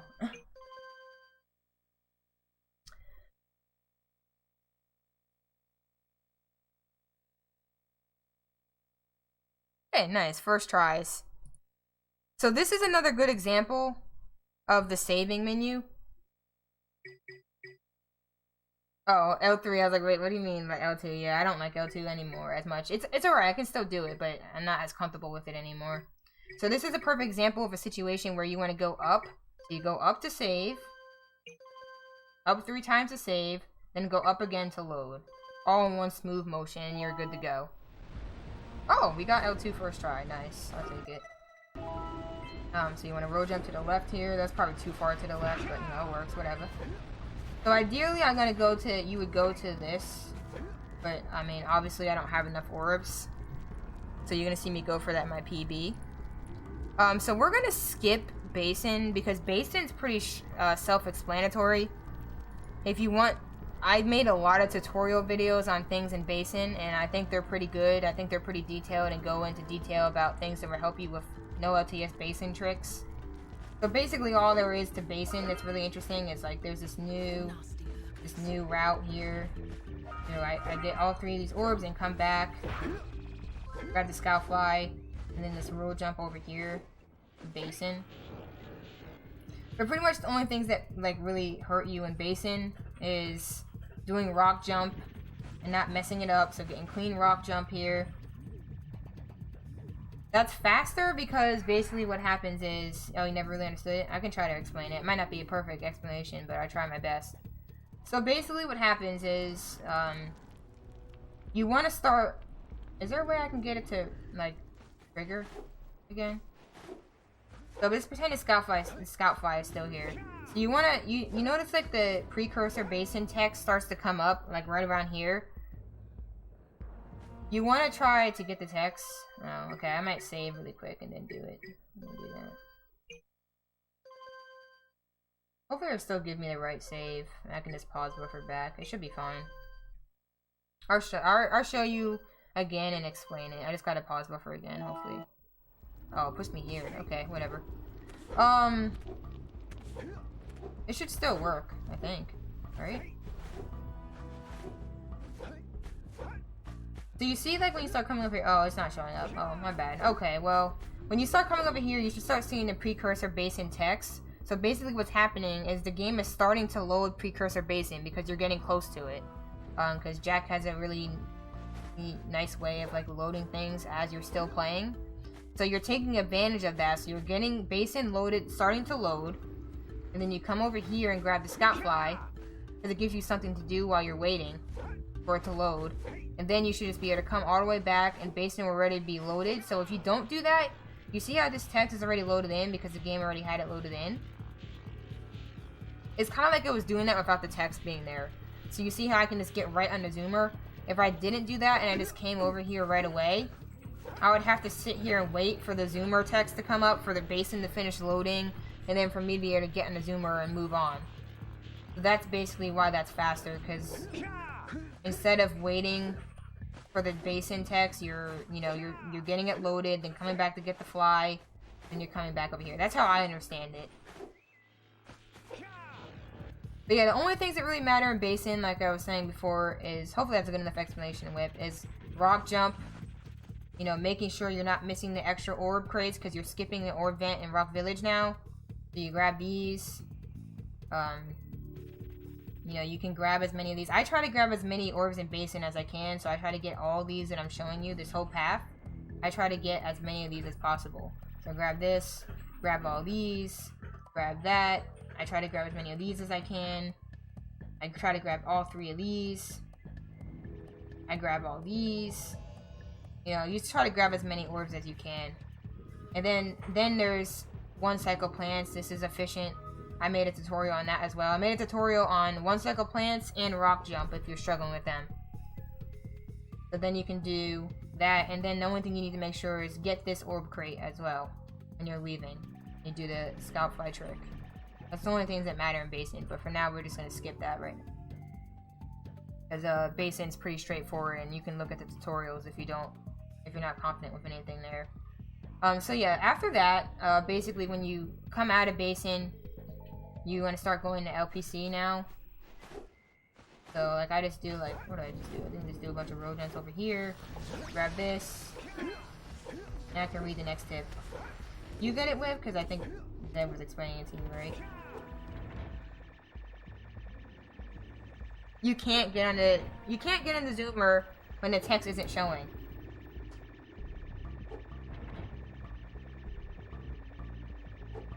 Yeah, because you're loading it ahead of time, the game is starting to load in Basin, so you don't have to wait for the text. If you go there right away, you're gonna have to wait for the text, basically. That's basically how it works. Because if you get the scout fly right away, you're still gonna have to wait. So the point is, you wanna trigger Basin, get that started to load in, grab the scout fly, go back, and then you're good to go. But yeah, so basically the tip that Mike was giving for LPC is that, I think it's like at 26:11. Let me skip to that, right here. You see, I turn the camera a lot. Now, the reason why I do this is because I try to be extra safe. So Mike is saying that I don't need to turn the camera. So I have a save here that has Blue Sage cutscene not watched. If I mess it up, I'll just load it again. But he's saying you not need to have the camera turned as far to the left. So I'll read what he says. The camera doesn't need to be that far to the left. You can still have it where you can see in front of you, so you can easily move around. LPC's, and it just basically says nothing. There's no other issues in LPC except for small hiccups and me being safe. I play LPC really safe. So basically, it seems like Mike is saying I can keep the camera kind of like this. You just don't want to go too far to the right. So you can keep the camera like this. It'll kind of just make it easier to see.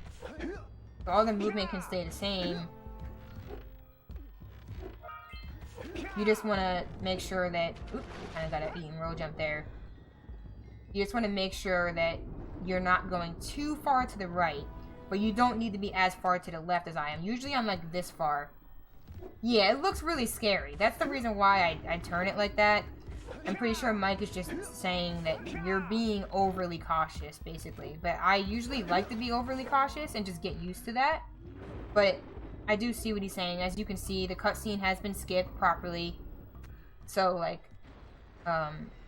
you can safely come like this. It's just, honestly, it makes me feel scared doing this with the camera. You know what? I'll test it just for y'all's sake. I'll show you how far you can go. Look how far you could go. That's pretty crazy. So if you don't know already, I have like a little photo collection for things. And it will show you, I think HS Blue made a bunch of images. What is it? I think it's like actually Jack 1 photos. Is it? Oh, maybe it's oh wait, I don't think I ever started. Hold on, my bad. I forgot to start like this other bot. That's my bad, y'all. It should be Jack 1 photos, I think. I just didn't start my other bot. Sorries. Oh, is that still not it? That's my fault.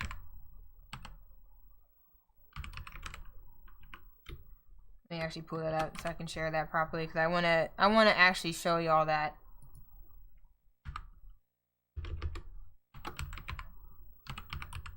Do this.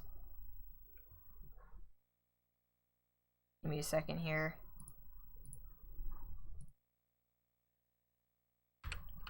Because this is actually useful, I think.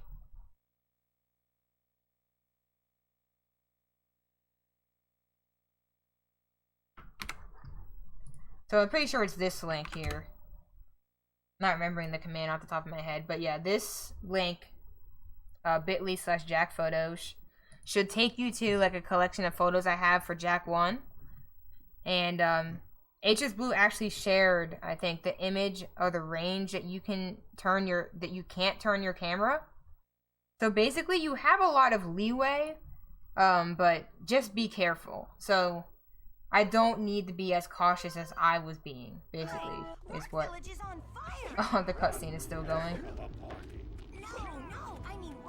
So that's basically all that Mike was saying. So you can be a little bit more lenient and kind of just keep it like this. Just be safe.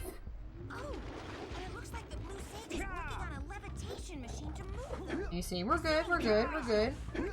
I mean, it's up to you how comfortable you are. As you can see, I'm doing just fine. It's not getting triggered. But that's basically the tip that Mike was giving here. So if there isn't any more tips in LPC, you can definitely look at people's runs in LPC. LPC is mainly a movement and trick focus level.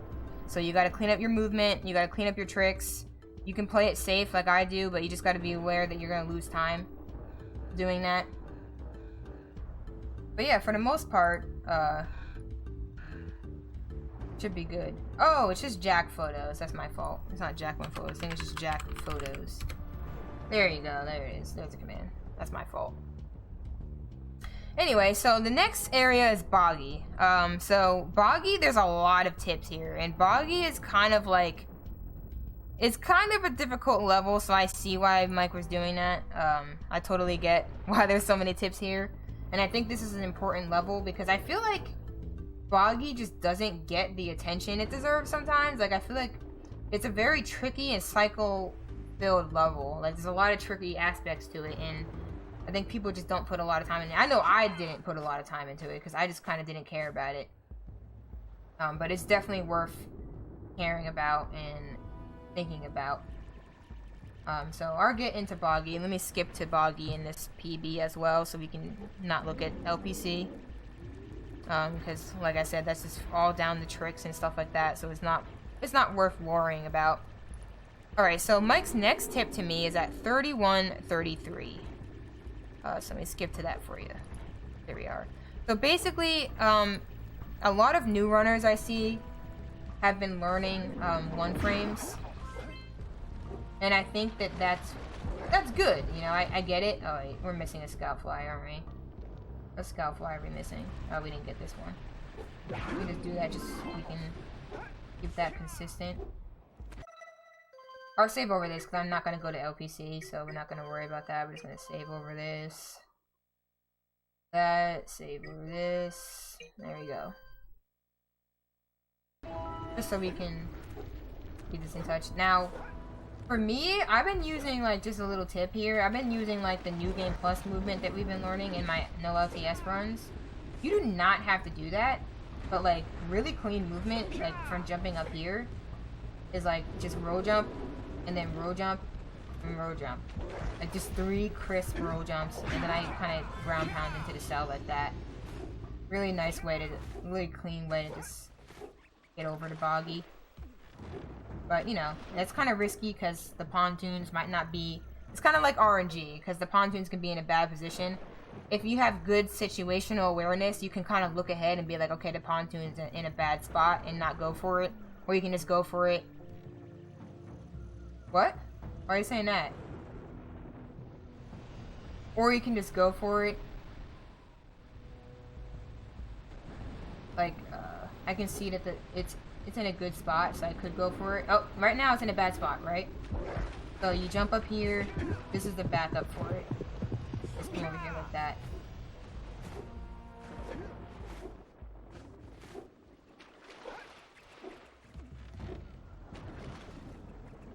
Oh, okay.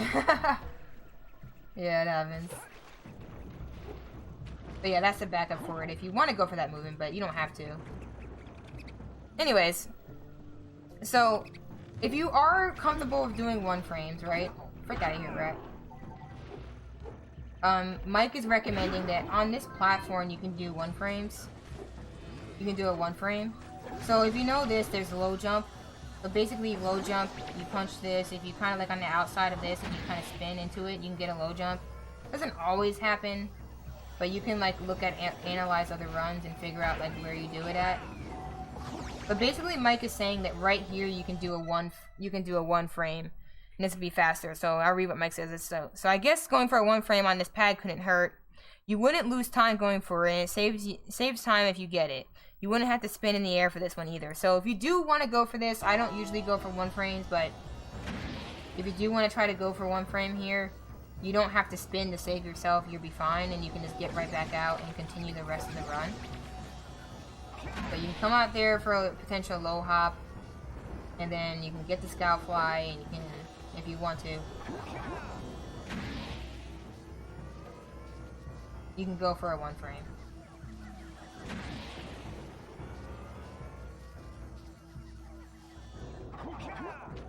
But yeah, that's up to you. I don't like to go for 1 frames in my runs. I might add them on. I'm still learning them, but if you want to, you can go for it.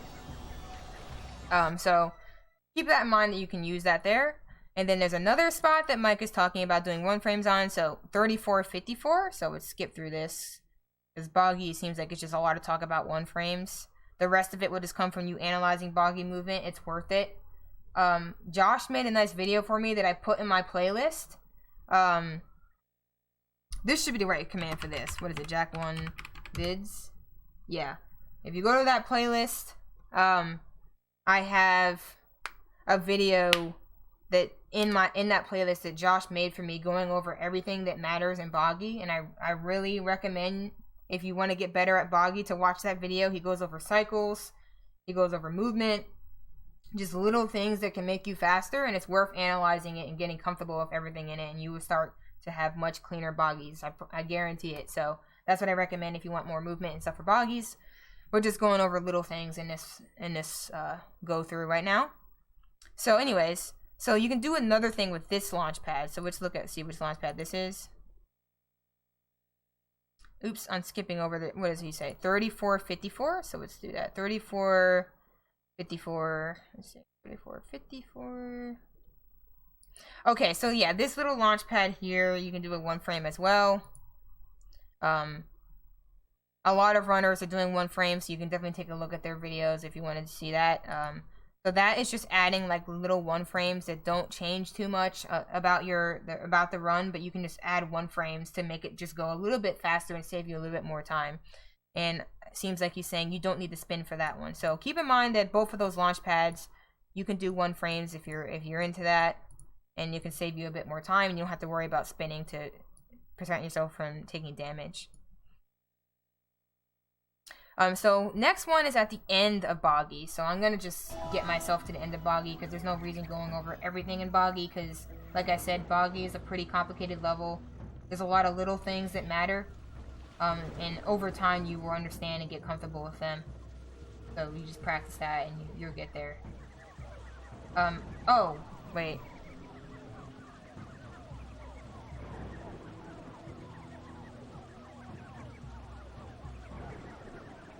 Let me make sure I didn't skip something here. Alright, so 36. Let's go to 3605. So right after this, right after you get this cell, I'm going to have really unclean movement, and Mike is going to share what is much faster. But I also want to take a note as something. At 33, let's go back to 3315. I want to hit that point a little bit. Mike makes a point about orb count, and I think it's really important to make that point right now to go over it. Let me see, 3315. So you see here, you're gonna see me shoot these and grab like a few. But you see, Josh also mentioned in that video about orb count here So the two places I like to get a lot of extra orbs is Basin and Boggy. So in Boggy, at this point, like basically once you finish this cell, which cell is it? Let me get back to the right part. This cell right here, you want to take a look at your orb count. So if you have like, I think around like 262, you pretty much don't need to get extra orbs. You can, but you don't need to, because that's a pretty good orb count. If you get like a few extra crates or something like that, prioritize the ones that are going to be near the eco. So if you see me here, I start to shoot these first. If I have 262, you don't really need to do that. So basically what you can start doing is just start shooting the ones that you know are going to be in path of the blue eco. So like right here, because you can just grab these easily. It doesn't really lose a lot of time because you're already making your path over here.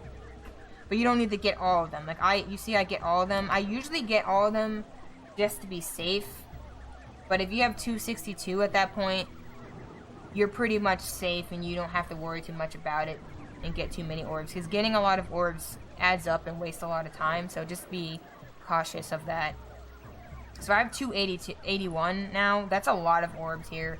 You don't really need that much. And I think Mike specifically says, assuming you have this much in a usual run, it's safe to say you can skip all of the crates at 3315, or at least the ones that aren't around the blue eco, as I just mentioned. I do notice that you say a lot later in the video that you grab them for safety, which is understandable. Yeah, so usually I grab extra things for safety, but it's also good to know where you don't need to grab orbs, and that way you can, you know, just be more orb conscious, I guess you can say. So if you're grabbing it for safety, you know, that's fair, but just be conscious of, like, okay, I don't need that much here. So I always remind myself 262 is what you want to aim for here. Lately, though, you've been on the orb. Yes, I've been on the orb, which is why I wanted to go through this and remind myself of the orbs. Lately, I've been under orb, so I've been getting all of them. But in this PB, I was over orb, so it's good to mention that. So Mike specifically says I was over orb by 20 after Boggy. So you also got to think about, like, I'm getting a bit more here, so I don't need to get more elsewhere. So I can show later on in Boggy, I always end up grabbing a certain amount of orbs in certain locations, so you can remind yourself, okay, if I'm this much over here, I don't really need to grab all those extra orbs. But you can see here, I come and grab these orbs with blue eco as well. So that's a little nice touch, and usually I can get these of blue eco too. So you see I had 291, that's a lot over 262, so I might have not needed to grab all of them here, but I just did to be safe to make sure I'm not under-orbed. So in this run, I was over-orbed, but if you're under-orbed, then you want to start looking at the places that you're not grabbing orbs. But yeah, anyways, let me jump to the next part now. So the next part was 3605, so I think this is kind of important, this little movement tip here, if you're not already doing it. So you can see I kind of do a little bit, it's a little bit awkward here. So like I jump onto here, then I do a roll jump, and you can see how far I am from like the land. So basically Mike was pointing out, let me go there myself. Skip all this. One cool thing I like to do here is if you get a good cycle, just like kind of roll jump out of there. It's pretty nice. They do a good amount of time. You see these orbs here? I usually grab these orbs. The trick to grabbing all those is just to have yellow eco and walk up to the corner of them and just kind of like shoot your shot. Sounds like a meme. Shoot your shot. And like kind of push yourself forward, and you can get all 4 of those crates. And then you also want to shoot this. Okay. We're not going to worry about that. So like basically after you get the cell, you're going to be right here. So Mike is saying, instead of doing what I did, which kind of puts you a little bit further away from the land, you want to walk onto the dock a little bit, long punch, and then roll jump. And as you can see, I kind of did an angled roll jump there. I didn't mean to do that. As you can see, you're a lot closer to the land.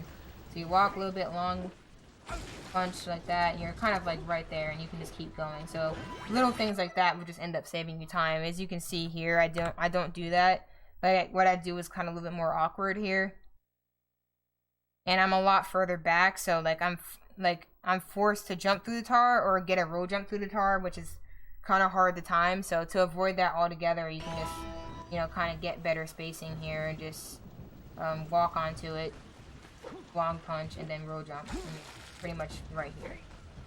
But little things like that can save you a bit more time over time. I was going to talk about little movement thing here, but I'll say that doesn't matter. I think Josh covers it in that video, which I already recommended.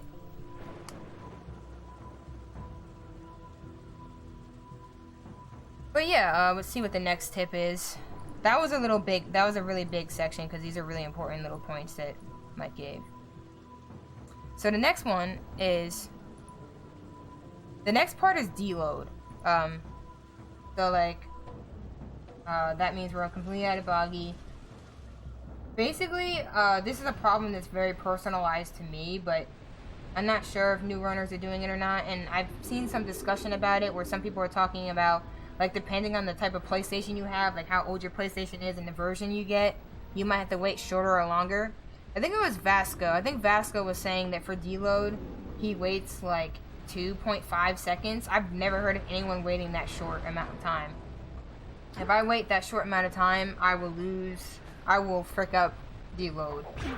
So what I usually do is I overcompensate. So this might be a little personalized tip, but basically the safest way to do it is to wait 4 seconds.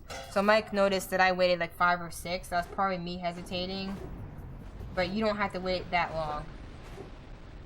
So the safest way to do it, yeah, 2.5 seconds. I don't know how he gets away with that. I've never heard of that, but I guess it depends on your PS2. I don't know. But anyway, doing this movement like this. This is I do very particular movement here. You don't have to copy it, but this is what I do. So yeah, right on the rock.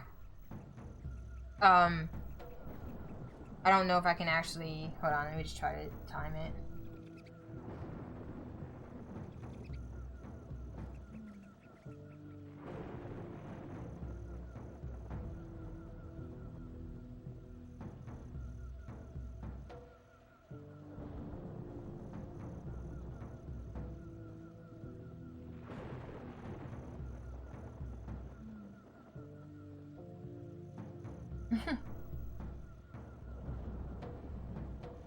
Should be right. Yeah, there we go. Okay, so we're in the menu now. So basically, the safest way to do this is to only wait for 4 seconds. So you can use your segment timer to count to 4, whatever helps you. But 4 is the safest way. The fastest way that I feel like is not gonna frick you if you have a normal PS2, because I don't know what the frick Vasco's got going on. Is 3.5 seconds, but if you want to be safe and avoid not getting fricked over, 4 seconds is the most you need to wait. So you get to this, wait 4 seconds, then you can unpause and you're safe. It's the safest way to do that. Apparently in my PB I waited like 6 seconds, so I wanted to actually sit here and see, did I actually do that? I probably was hesitating if I did. Let me look at it though. That's really interesting that I waited 6 seconds.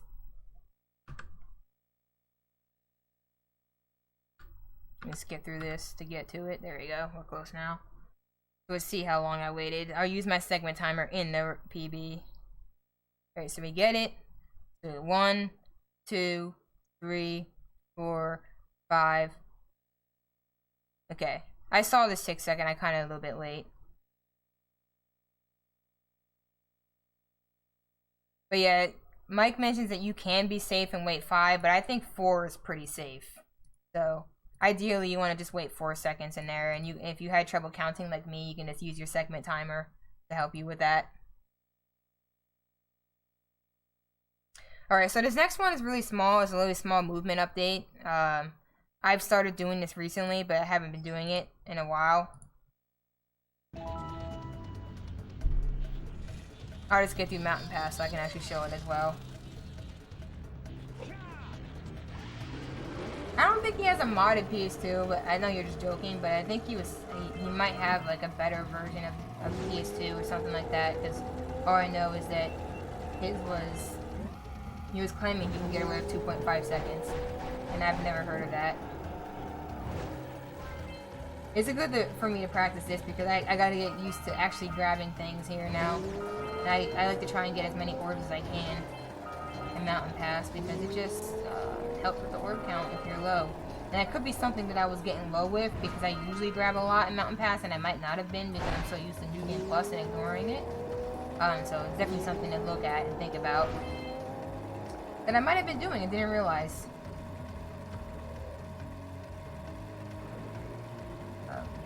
But yeah, it looks like we might actually get through this. Cause I'm getting close to the end of Mike's tips and that's good. Awesome. I could get that as well. It's nice to get. So we can compare what I can do now and what I didn't do in this PB. So basically after this cell, you go back for backward cell, of course, right? So Mike's tip here is punch roll jumping is a bit faster here. So I might have not been punch roll jumping here. Let me actually take a look at the PB and we'll see what I did here. I think I was just roll jumping at this point. Yeah, I think I roll jumped the entire way back with this PB.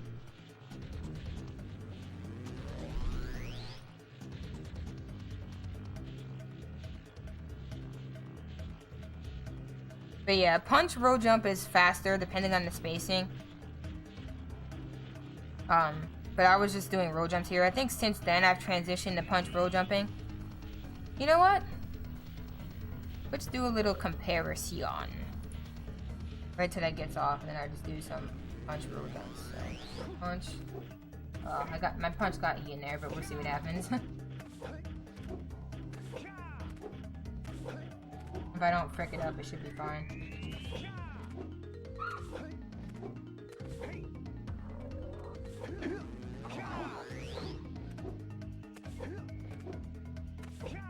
Aside from the fact my punch got eaten, I think this is pretty close. Let's see.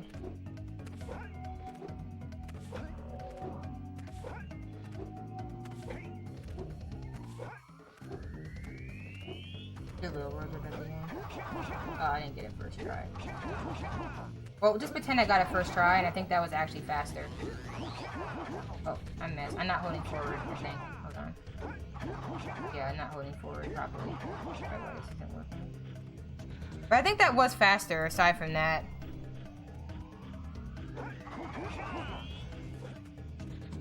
Oh. So, little tip there.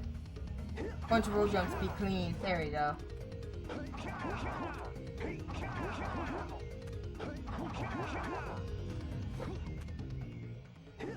But then my own little tip here. To start pressing X once you see Jack kind of get here, like little jump, can help save it if it's not perfectly clean. Like that. You see me jumping? Really helpful for this. If you don't get the timing right. Little jumps.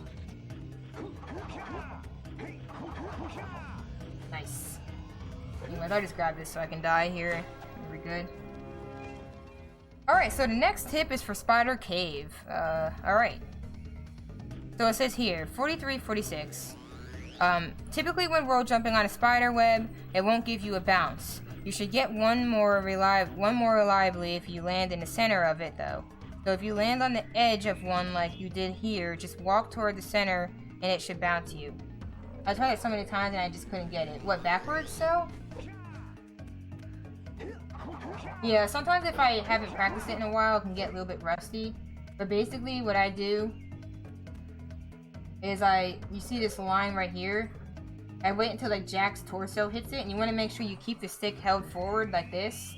And then right when you see Jack get to like this grassy part, like this, you want to start hitting X and spamming it, because then you get like little hops, and it can save it.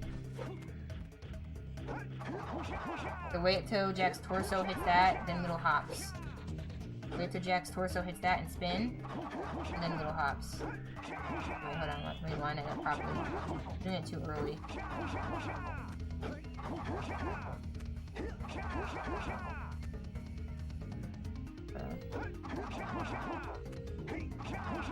Oh frick, I'm messing it up now. There you go. Honestly, I should probably practice this a bit more because it's been a while since I've been doing it. That's probably freaking my muscle memory up. It's not hard though. It's just sometimes your brain could kind of frick it up if you mess it up, but usually if you time it right and you focus on like the timing, you'll get it. Oh my gosh, it's getting a little bit dark. Turn daytime, game. I'm trying to make sure I can still see it because I don't want to come here in a PB and have it like super dark. Should be fine, I think. I think I can still see it. The thing is, my visual cue is so freaking detailed.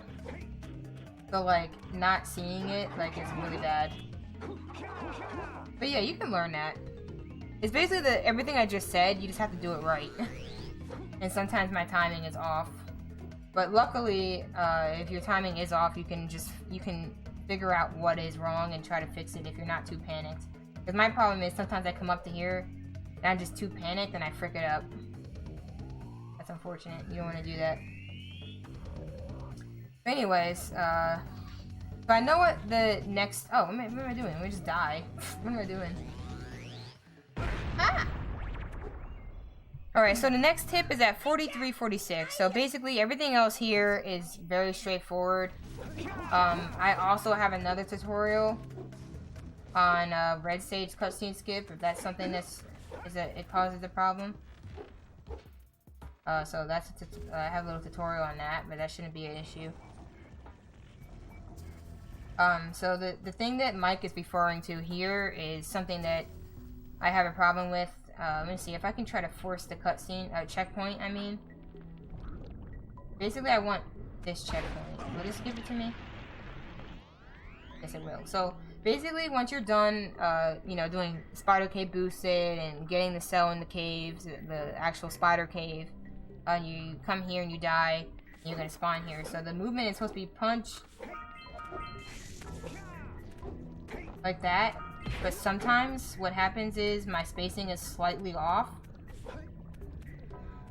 See, can I like recreate this problem? Yeah, you see this right here? You see how I like land just so like I don't jump? That's what happens to me sometimes.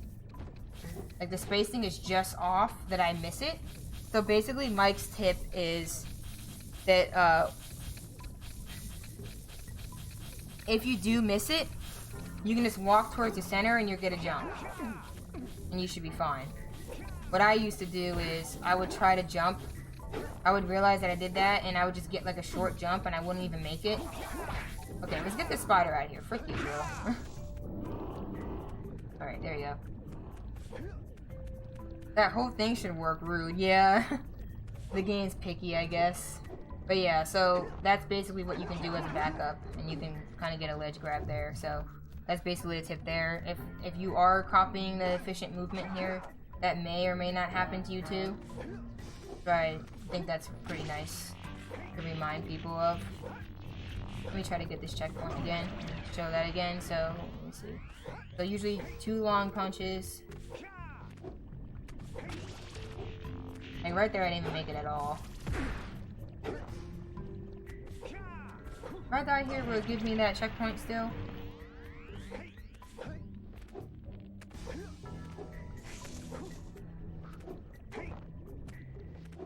That worked. But yeah, basically, if you mess up the movement,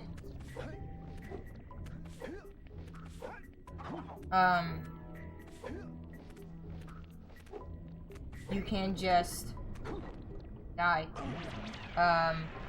That's the backup you can use.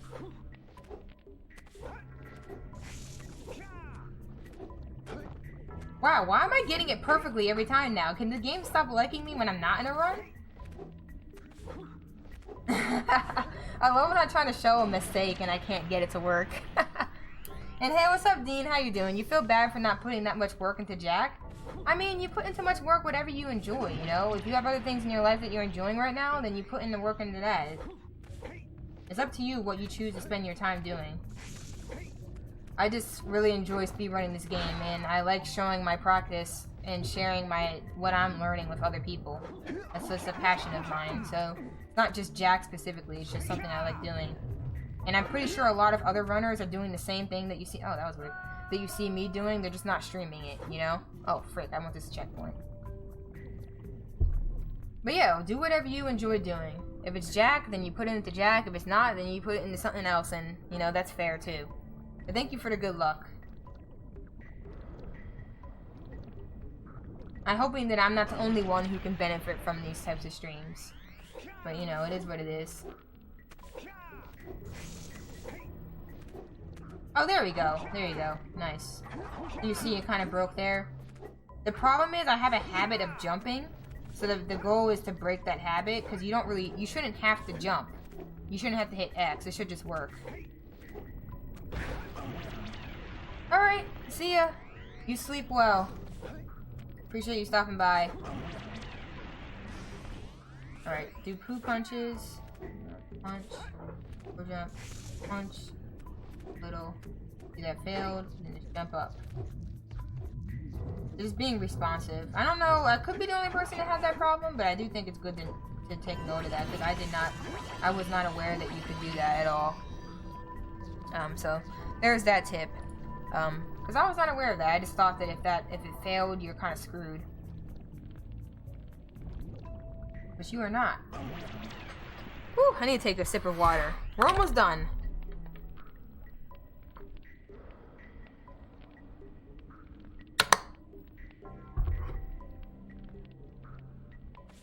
Punch, roll jump, punch, roll jump, punch, up a little. Should be good enough. There we go.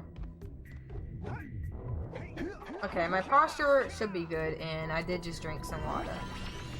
Some water! I don't know why I went so early. Just pretend I didn't do that. That was funny.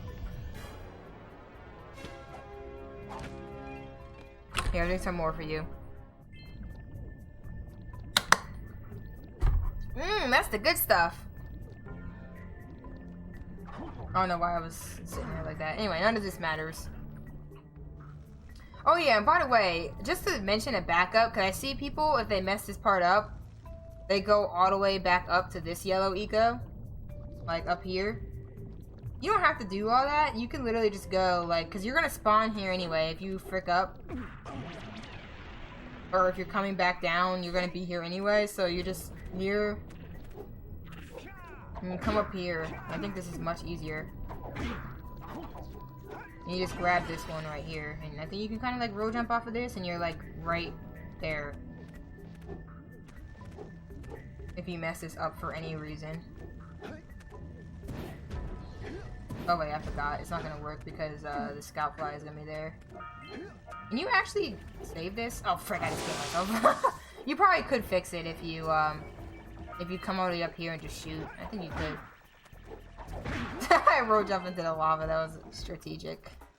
Anyway, you probably could save it if the scout fly was there, but the scout fly shouldn't be there in a run anyway, so it doesn't really matter. Anyway, let's head on to Snowy. Alright, I gotta use that. I forgot. I'm not actually running. So I have to use that. I have to use debug to do it. There we go. Alright, anyways, I think we're doing good with time. We should be here to finish just in time. But yeah, so this is the last level that Mike gives tips from. And that's pretty dope. Honestly, my lava tube and final boss are pretty good now because of New Game Plus. They basically should function just exactly like New Game Plus. So that's a pretty good thing to mention. New Game Plus does have its benefits. Because I know there's a lot of hate on New Game Plus right now. That was bad spacing. And try to grab as many of these orbs as I can. And I try to punch in between those to grab both of them. Grab these as well. I just want to get to the part that Mike mentions, the tip.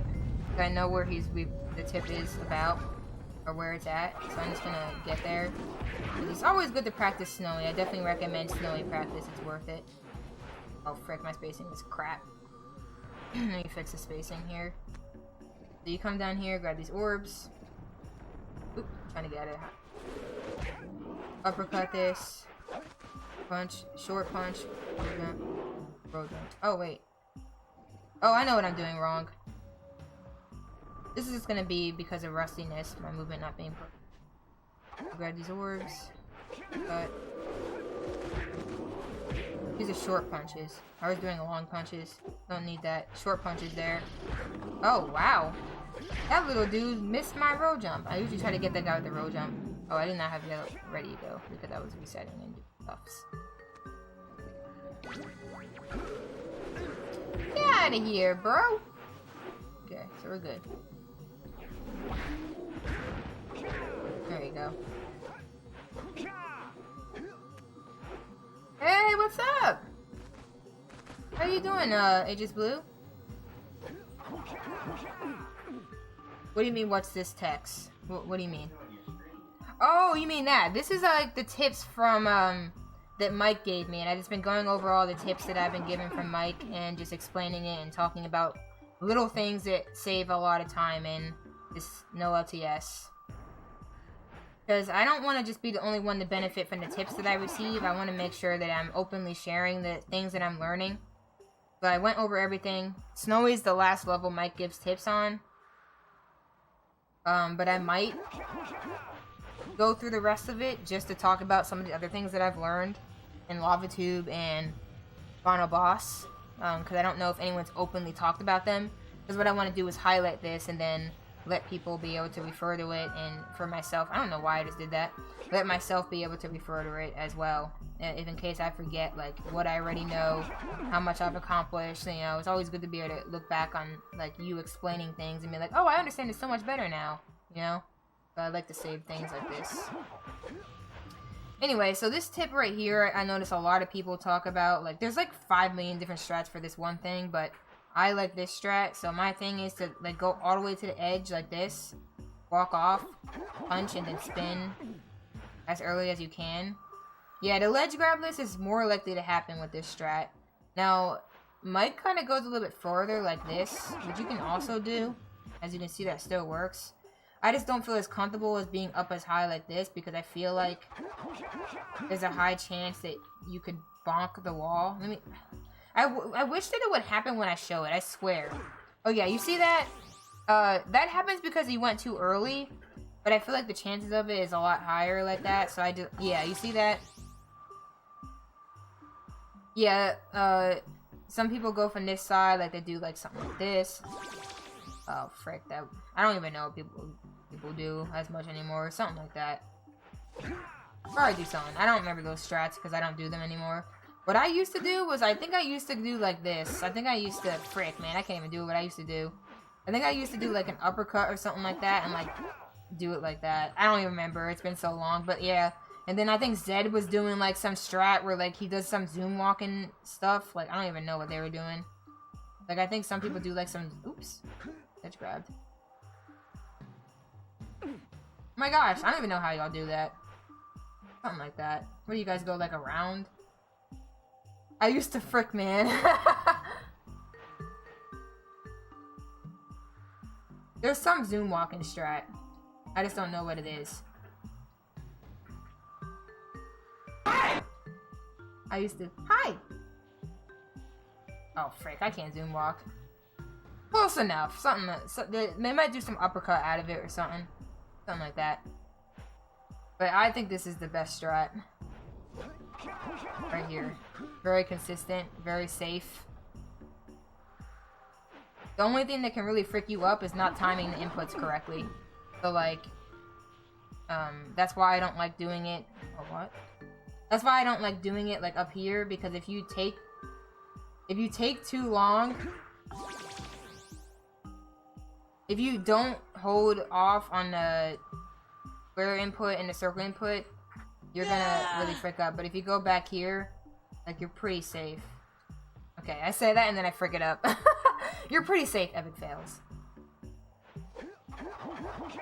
And you're pretty safe, and you usually can get some nice ledge grabs, so that's something you can study if you want, but you know, just a little tip in case you're doing things more complicated. I mean, do whatever works for you, honestly. I'm not here to tell you that you have to do it my way.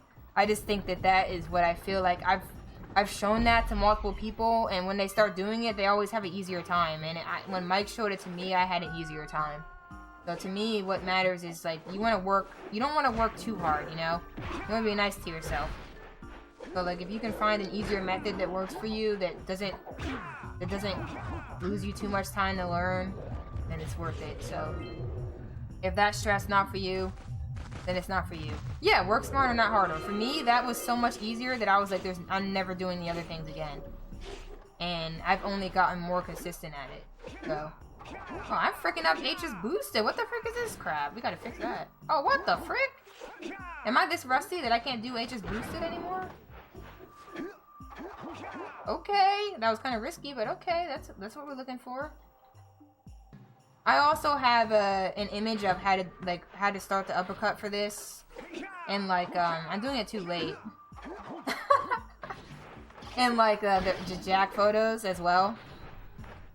I think it's just Jack photos. Let me do that again.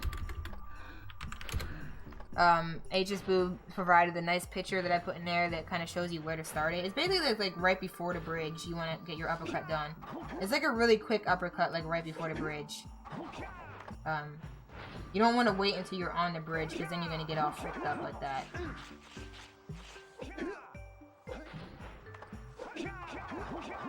Very clean. It's so fast and sick. Yeah, it's very sweet. It's very nice boosted, so anybody can learn this. It's very easy, so give it a try. Fun. Anyway, so now we're getting close to the tip that Mike was giving. I just wanted to play through it because Snowy is always worth the practice. Always practice Snow. Oh, frick. Always, always practice Snowy. It is worth it. I say that and then I frick this up. I have so many visual cues here, it's actually crazy. Like, for instance, when I'm setting this up, I land next to this, boost to this, and then I start to jump from these plants onto this. Go. Draw those. If you wait a few seconds before you do that, you can kind of get the cell at the same time, but you don't have to. You can just walk into it like I did there. So this is like 40, what is it? 45, 42 is Mike's tip here. So let me just skip to that in here. I think it's this lurker dude. Yeah.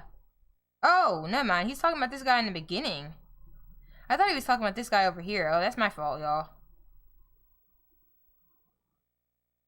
Is it? 45. Oh, no, it's not. No, yeah. He's talking about this guy in the beginning. Okay, let me reset the game really quick, because I didn't realize that he was talking about this guy. I thought he was talking about... That's my fault. I thought he was talking about this guy over here. Because this guy can sometimes land in a weird spot. Oh, the text isn't scrolled up enough. Okay, that's my fault. I'll fix that. Give me a second.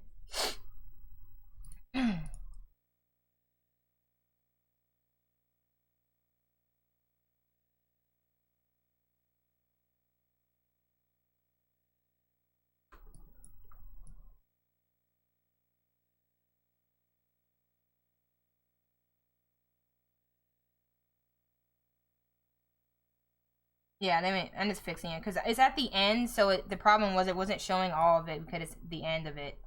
That's why it was doing that. There you go. This should be fixed. They should fix it now. There you go. Let me just move it over. Oh, it's good now. Anyways, so at 45, 42, let's go back to that. You know, I'll make a save just so I have this one, but I'm gonna reset the game and go back to that part. I haven't saved since Rock Village. Yo, thank you so much, Andy, for the host. Welcome, 4 awesome people who are hanging out with Andy. Hopefully your runs went well, your stream went well. I'm in the middle of like a little tutorial type thing right now, so I'm gonna keep going with that, but feel free to stick around if you're interested. But yeah, it looks like Mike's tip was with this lurker dude, so I'm gonna come over here and just do this the way I usually do it. And I'll pause it for a second. We'll take a look at what Mike said. So, Mike is saying for this lurker, to make this guy land on the left side, stand to the right of him. Her jump off the opposite side of you. This applies to all 3 of those lurkers. And I did not know that. So, yeah, keep this in mind. Let's test this, though. Let's test this. I actually did not know this. Ah! Oh, I'm so sorry to hear that, Andy. That sucks. But you got it next time, no worries. Hopefully overall, though, D-Rush is going well and you're feeling good with runs. I know you got a PB recently, right? That you posted in the server? That's hype. I'm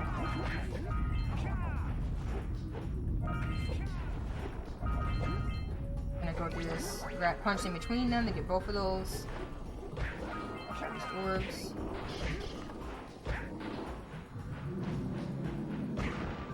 Nice! Okay, I didn't actually know that. Your PB splits got deleted? Oh, okay, got you. Dang, how'd that happen?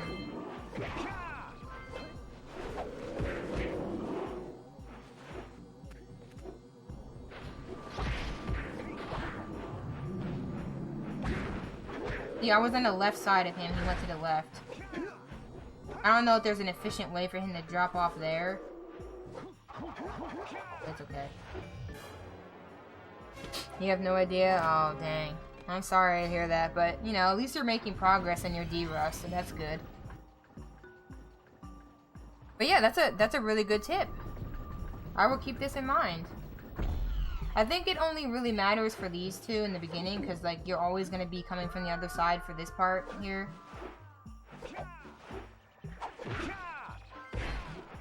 Oh, nice. Nice cycle. I'll take this.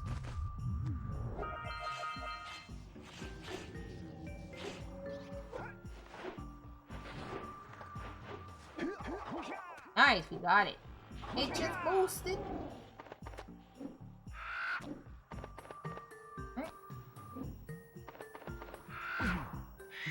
Alright, so I just go through this. You can look at this.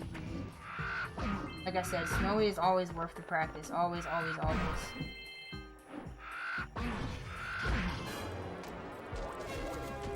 Nice! Well, hopefully your attempts tomorrow go well.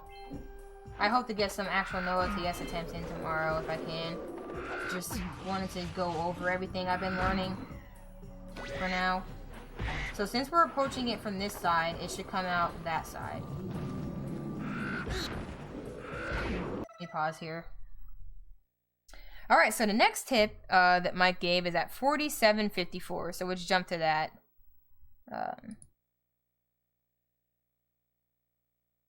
So you might want to also learn how to land on that blocker from the drop down. Okay. The reason why I usually don't land on this lurker, like land on the blocker from this drop down. When do you get on, Andy? I can try to stop by.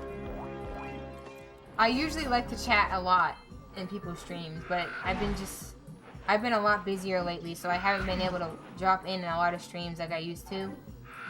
But I can try to drop by. I dropped by a few streams today while I was working. Oh, wait. So this is the blocker that Mike is talking about. What is your time zone? Because I know that's not 5 p.m. for me. I think that's like during my work day for me, for sure. I just gotta figure out when. And I can try to stop by. But yeah, it's nice to have people to chat to, so I always like to be there for other people. And we're at 11 p.m. Oh, nice. But yeah, I'll try to catch you on if I can. But yeah, this is the last tip that Mike gave. So basically, drop me down. I think someone said that Josh explains how to do this in his no LTS video. So what I'm gonna actually do is pull up Josh's no LTS tutorial thing and see if I can find that, and that'll be my ender. Oh, I think I also wanted to go over like Lava Tube and Final Boss, so I'll go over that. GMT +3, I think, finish time. Well, Whip can probably translate that for me, and I can try to figure out when you get on and try to catch you. So let me see. I know Josh has like tutorial videos. Hold up, let me block this for a second when I go search for it. You can look at space. The image of space. Why I find this. Okay, I think this is actually valuable to other people too who don't know this. The reason why I usually don't do this is because I like to kill this douchey lurker down here that spawns. So like my thing is to like jump down and just kill that and get him out of the way. But it probably is faster to not do that. So I'm gonna go to Outrageous Josh's stream.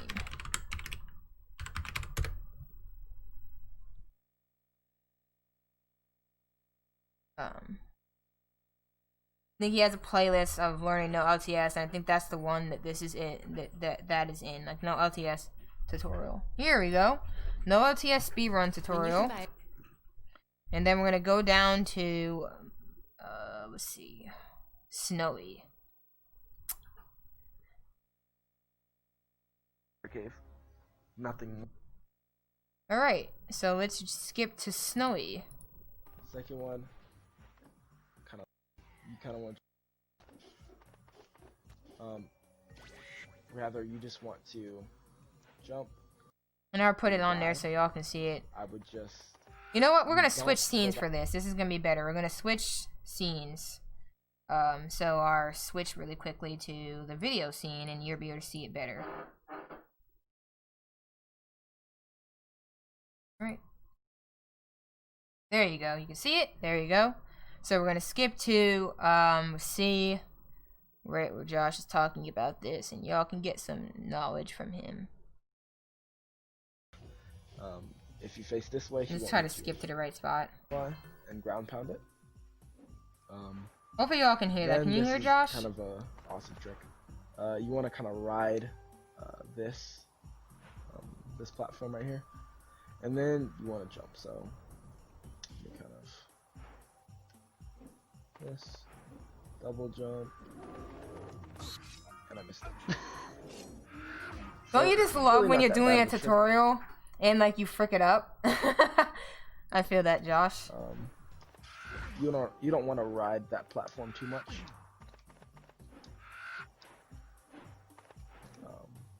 So it's just like this.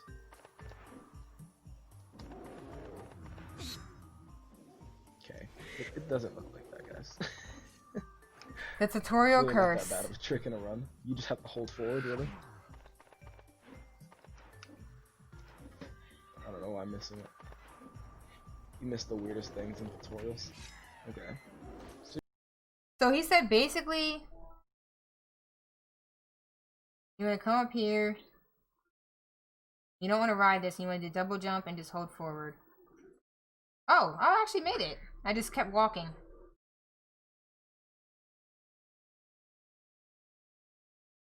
That's my fault. Oh, I need to delay the double jump a little bit. 5 p.m. is 10 a.m. Oh, really? Dang, you stream early for me. Okay, I'm gonna try to catch that. I think this is kind of useful. Is this the beginning of him talking about this? Because I wonder. Oh, okay. You guys do the double jump right away, I think.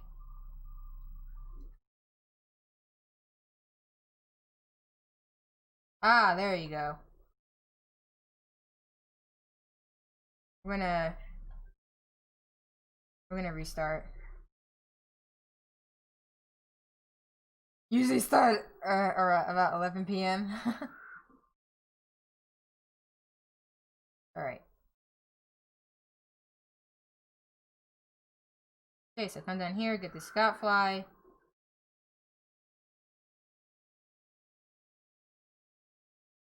Breaker.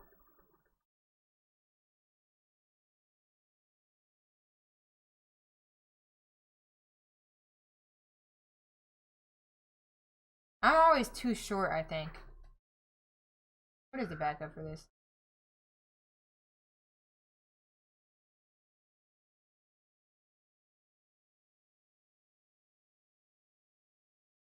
This might be worth learning. So it looks like you go up here, completely past the platform, then just keep holding forward. So you're gonna skip this platform entirely, but it can also help you get the timing. Because you're gonna initiate the double jump after you jump over this platform. Just short. Did it a little bit late there, I think.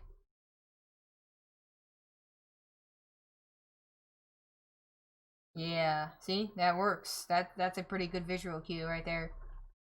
So come over here. Right when you get past it, do a double jump. See what else Josh says. Could be useful. So Oh, I just realized I didn't even have the scene switch. That's my bad, y'all. That's not bad. And then from Does here, he explain it you're gonna any go other way? Okay, straight. he kind of just goes over that. Okay, let me actually show y'all that. My bad. Let's see. Bring that back. Oh, we got encoding overloaded. Turn that off. Turning off. Okay, we should be fine. There we go. Alright, I'm gonna bring this back up. Hopefully it wasn't encoding overloaded for too long. Alright, so this is the strat. It'll be like 4 p.m. there. Okay, I could probably do 4 p.m. I could try. So right past the platform, double jump. Oh, okay, we did that a little bit weird. Do you want to wait right when you get past that to do your double jump and then just hold forward? I love when now I switch to it, I'm messing up.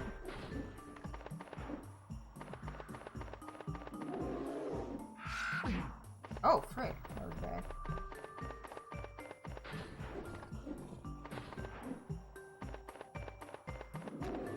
Oh yeah, you kind of want to turn with it too.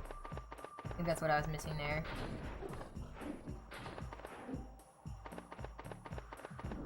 Nice. Looks pretty clean. Now, I still kind of like the way I do it, because, in my opinion, I don't like this dude. But I don't know if he's much of a problem in no LTS like he is in Hundo. So I think it's worth, but you know what? We're gonna do it. We're gonna reset again, just practice it, like, all section. I think that's useful, just coming up to it, at least. Yeah, that is a pretty late stream.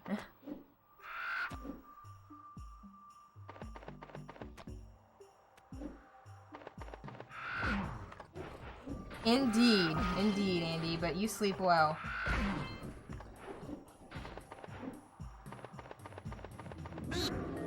Oh, pretty easy to recover if you do miss it, so it might be still worth going for. But yeah, this is probably worth learning because it will save a lot of time, not having to worry about it. I'll show what I do in the PB. I think it's important to see what I usually do. I feel pretty comfortable with what I usually do, and I feel like it's still pretty fast. But it's probably losing some time. Because I'm just not landing on it and just going right away. I also like it because you can grab some extra orbs. Not only do you get rid of the lurker, but you grab some extra orbs, which I think is very, very useful.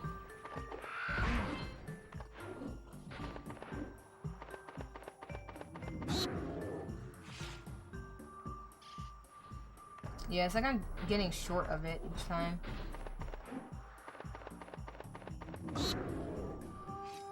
Might be a little bit early.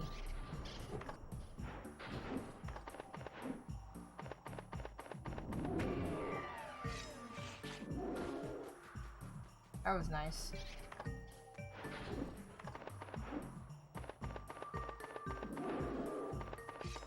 There you go. Try that one more time. Then we gotta move on so I can get through the rest of this. But I definitely think this could be worth practicing. So if you do feel like you're a little bit slow here, definitely check out Josh's video on this section. And you can see what he's saying here to get comfy with it. I will say that mine is a lot safer. If you are struggling with this. Oh, that was weird. It looked like I did make it.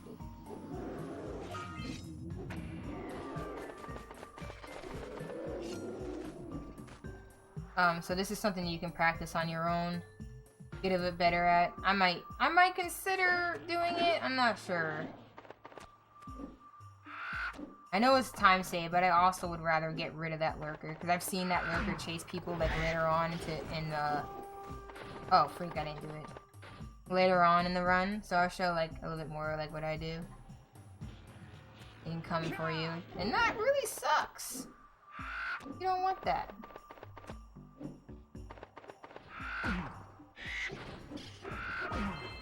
I kind of just want that lurker not to be a problem.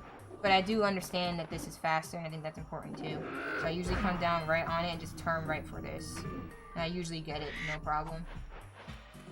But yeah, that is definitely faster, so it's definitely something worth considering if you do want to get a little bit faster in snowy. So yeah, that was Mike's last tip. So we went through every tip that Mike suggested in my PB. Of course, there are probably other mistakes, but the goal wasn't to point out little mistakes that were obvious mistakes. The goal was to focus on things that you could work on, things that you might not know about or you might not be thinking about. So hopefully that covered most of those. I do feel like a lot of the things that he mentioned are things that most people don't think about, or I wasn't even thinking about, even at my level right now. And I feel like a lot of these things just aren't really talked about a lot. Like, runners will do it, but they won't actually talk about the tricks. And I think they're actually important to, you know, share with other people, so other people know, and they can start to familiarize themselves with the little things that kind of take time away if you're not thinking about them as much. Oh, that was a yike. But yeah, so basically we're gonna get out of here, and I think I'm gonna actually push myself to work on the gondola skip tutorial, because I feel like I actually could use that. I'm just doing this to get out of here, honestly. Oh, we went too far to the left there, so that didn't work. Hold on, let me load that and do that again. Can't go too far to the left with gondola.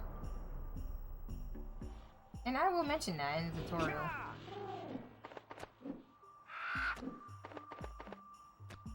I think the coolest thing is developing situational awareness, where you've played so much, so you understand every single possible thing that can go wrong, and as a result you can really improve a lot.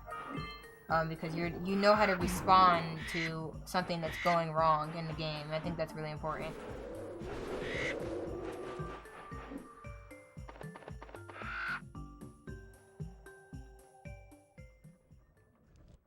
There we go, got the checkpoint that time. Alright, so now what I need to do is die. I usually just kill myself on these. Maybe just killing Flut. Alright, there we go.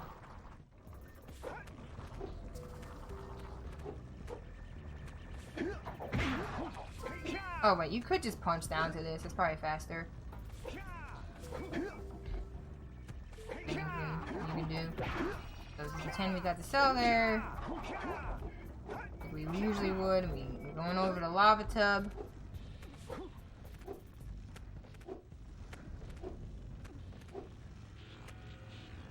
Just spawn the zoomer in there. Alright, so I'm gonna bring my game over to this, because I do think this is... I might have been making a lot of mistakes back when I was doing Lava Tube. I learned a lot from New Game Plus. So we're gonna skip through this cutscene, and we're gonna look and see the things that I might be doing wrong here, and I'll talk about them and why they're bad. Because I think it's really important to see that type of stuff. So anyways, you can see, like, right in the beginning, like, you can see, like, I'm kind of, like, forcing myself to get balloons, and I was kind of, like, weird lining. And you can see, like, I'm kind of just turning a lot. I'm not actually focusing on a line, I'm kind of just riding. And what you want to start getting better at is thinking about the lines, like I said, for like Fire Canyon and kind of like a Mountain Pass, but more so for Fire Canyon and Lava Tube. You kind of want to have your objective, like the next thing you're shooting for, and try to make a direct line to that. So you're not going, like, you're not zigzagging too much, you're not taking too much wide turns. You're like, okay, this is my objective, I'm going to go there, and then you just go right there. And I think that will help, that helps clean up a lot, save a lot of small amounts of time that eventually start to add up a lot for zoomer levels. So we see you get the eco here. This is a big section here that's really important, so I'm going to try to go into detail about this. So you see, like, I come in and I'm going this direction. This is like a really, really wide turn, and it's not necessary at all, because there's nothing, once you're in no LTS, once you're in Lava Tube, you're just going right to the end to final boss. So like there's no reason to go far out for any reason. So you can take a much tighter turn here and be going like around this side. Just go straight to the door, because you're like, okay, what's my next target? My target is the door to oranges. So that should be your trajectory. Like you go that direction. And you see here, I'm taking much longer turns. Like even this is a wide turn here. All that is just losing me time. And then oranges, like that's pretty self-explanatory. I can explain a little thing about oranges, but it's just a little tip that's helped me. Did I do it here? Kind of. So like if you don't shoot all of them before you start getting to this area here. Oh, I full screened it by mistake, y'all. Sorry. Let me back up. Like when you get to this, like this little red line, what I like to do is if I haven't shot them all and I'm at this line, I try to get on like this part of the line, like not like in the middle, because if you're in the middle, you have a chance of bonking your oranges a little bit. On the side here, you can kind of knock the oranges, but it also makes it a little bit easier to aim at the oranges when you're on the line, because that's, you know, that's the path they're taking, so it makes it much easier to aim for it. So that's a little tip that I use. Like if I don't get all the oranges, like if it's not like a super clean oranges where you go in the room, you shoot them all, and you just turn left and get out of the room, you can use that little red line there, red orange line, whatever color you want to call it, and you kind of like get to the right side of it, I guess, where I was kind of pointing with the mouse, and you can kind of shoot the rest from there without hard bonking and losing your eco or anything like that. It's pretty safe, so I like to use that a lot. So this part is kind of self-explanatory too. You can use it to cool off and stuff like that once you're on here.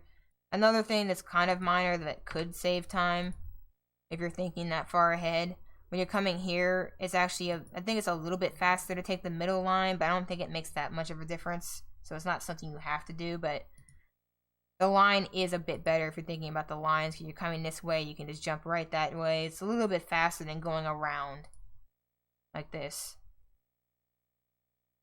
But these are like very, very minor time saves. But, you know, it does matter over time. It will add up. But I think it's important to mention that.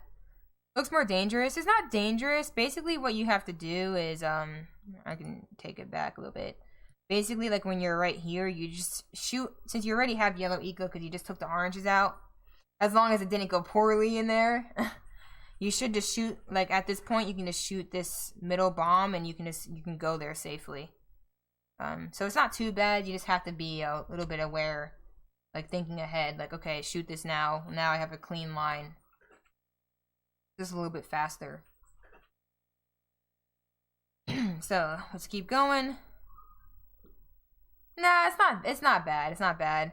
All of this is pretty self-explanatory. I mean, there are faster strats where you can get to the point where you're predicting which dark eco crate is going to be in front of you at a certain time, so you can start to shoot that with yellow eco early, so that you can just have a clean line through this entire section, because you would like to have a clean line here. And you see I'm turning a lot to dodge. If you get really good at predicting, you can shoot the dark eco crate that you know will keep you going straight the entire time, and that will save you the most time. But that's really risky because sometimes it's hard to see, and like, you know, when you're shooting a dark eco crate, a lot of the time it can be like the explosion can kind of block your vision, because that's like, sometimes when I'm doing that type of stuff, like it gets pretty risky. So I can show now like type of movement I'm trying to do now. So like I kind of keep the straight line right here, because this is exactly where I want to go. You can get a jump off of these to kind of keep yourself cool. I don't think it loses time. You see it's keeping me cool. But it's like a straight line all the way into this section. Start to slow down for this and let go once I get the other eco. And then the first thing I'm going to start doing is taking a tight turn like this. So I'm taking a tight turn. I'm going straight to this door. No time wasted. Now I'm going to do a... oh, frick. I almost did a New Game Plus a little bit. You see how I kind of like got on the edge here? And it made it really easy to shoot?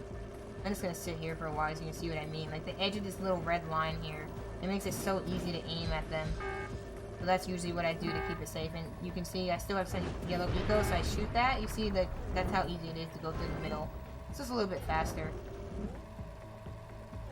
And you can use these to cool down, so that's a good reason why I kind of waited there, because to show that even if you did take a while in oranges, you can use this to use these railings to cool down a lot, and I'm already pretty cool just from that.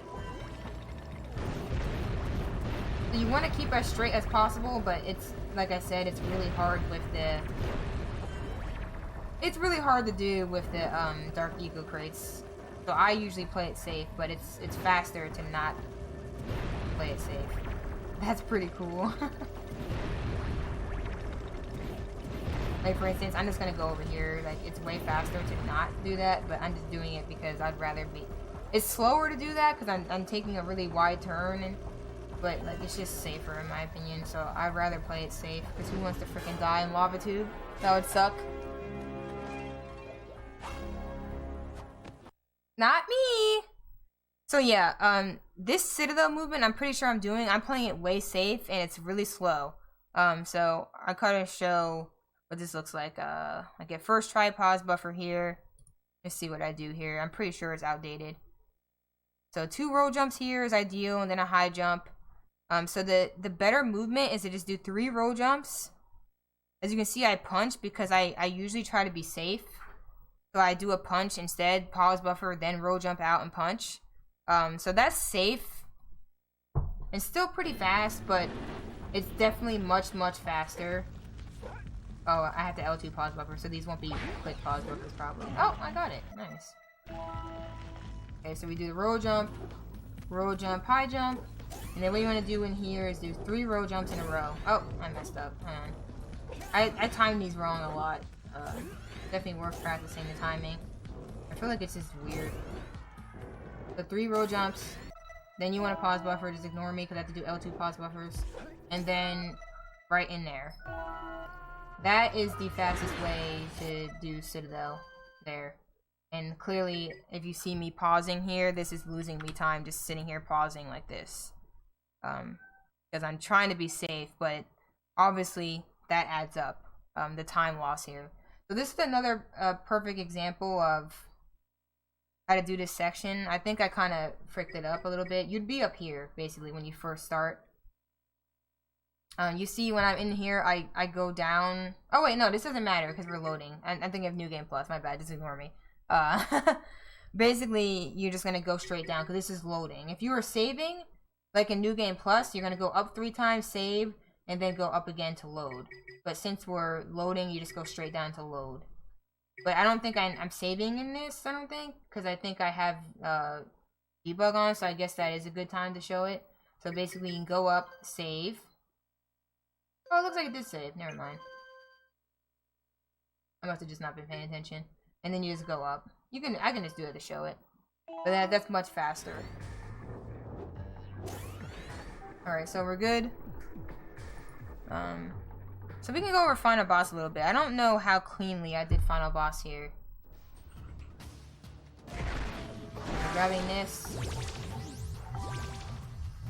1, 2, and it should be good enough to go. 2 seconds when that does a little turn. I'm gonna take a look at what I did in my run, but this phase is pretty self-explanatory, so next phases are pretty interesting. You wanna jump right when Doom saying this is it. So you wanna jump right when the robot turns around. That's basically what you do if you're not going for 1 frames.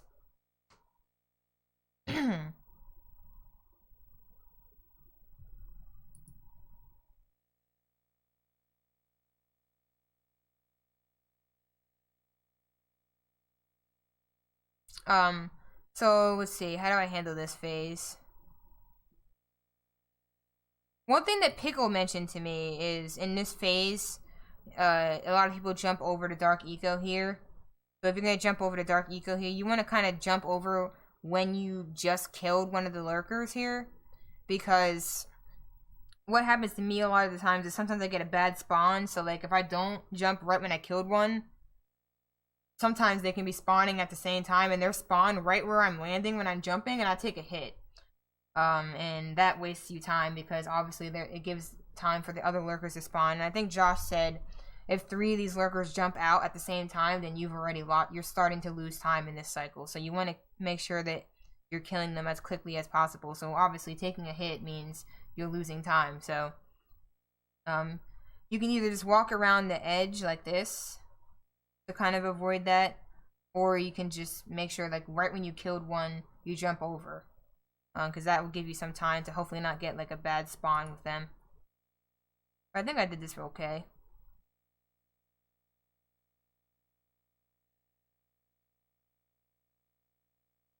So right when the lurker turns around, because I don't do 1 frames. Obviously, if you do 1 frames, then you can resort to your 1 frames. Gotta do you. Gotta do what works for you.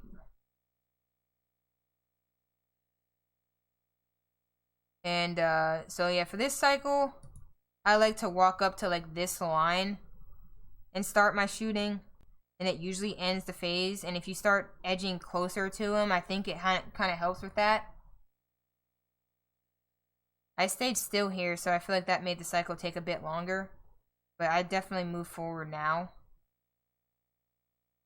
Okay, so this is the part that's kind of important here. So I've been learning for New Game Plus a quick shot manip. So basically the robot will turn his head to the right and then to the left. So what I usually try to time it as, like, I jump right away here. But what you can do instead to get the quick shot manip is as the lurker is turning around, turning to the left, I usually wait until its eye is on the left. Like the yellow eye that you see is like on the left like this. That's usually when I try to do it. And usually I get the quick shot manip. I don't have it completely down. I think Piggle shared an image. Maybe I pull that up.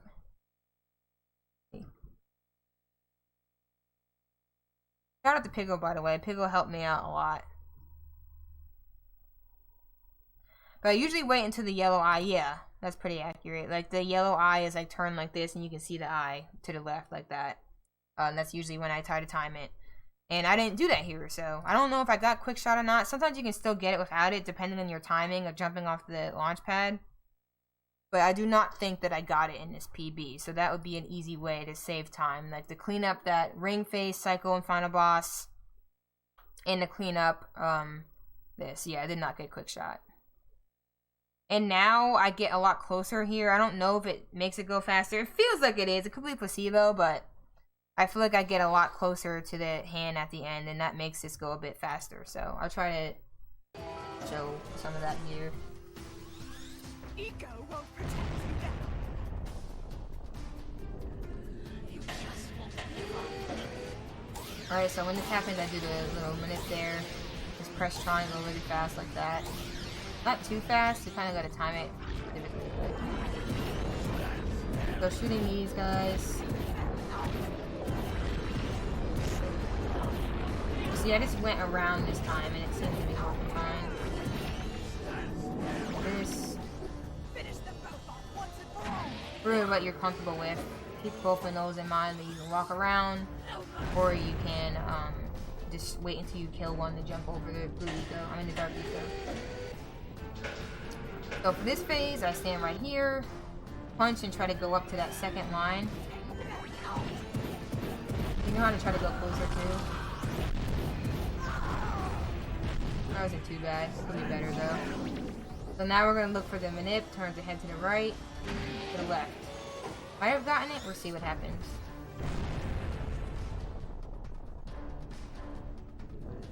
I usually like to grab that last eco. You don't really need it.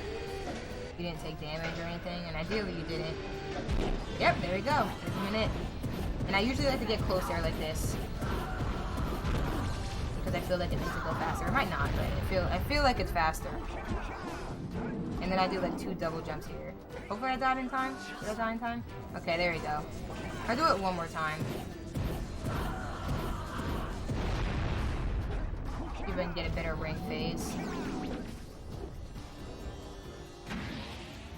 But yeah, I probably have a lot of time saved on this final boss just because of that. Whew. feel like I just did so much talking right now.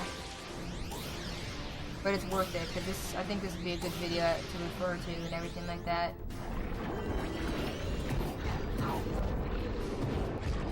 Hydrate.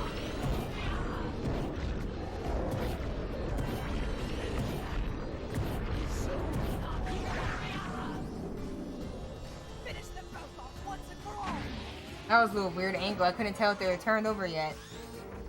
Yeah, you guys stay hydrated when you talk about it. That is true.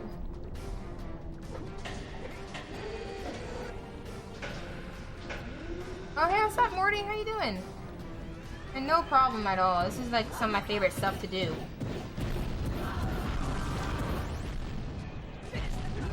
Yeah, you see that was a really good fit. Oh, frick, I didn't shoot.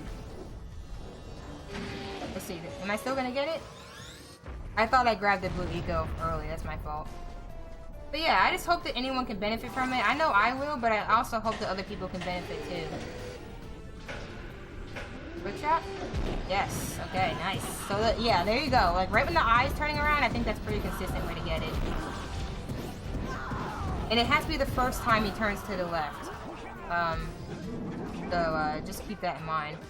I do it one more time, because I feel like the ring phase isn't as clean as I want. And then I gotta stop. What's this called, Jesse? And it's not the interviewer.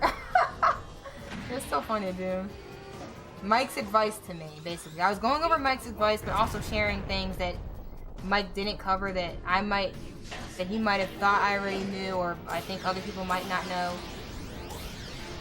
I went through the whole entire game, basically. I skipped some levels because there's either tutorials out there for them already, or I made tutorials out there already, or I reference other people that you can watch instead. But I think I covered everything that Mike gave me that I feel like a lot of people don't know, and I feel like that's what I really wanted to focus on, like things that people don't know and don't talk about often enough. So like a lot of new learners might just be missing out on it. And I wanted to share what Mike was sharing with me because I felt like it was very valuable, and other people can obviously benefit from it. So it's a win-win in my eyes. Man, dude, we're just getting these crappy ring phases. Okay.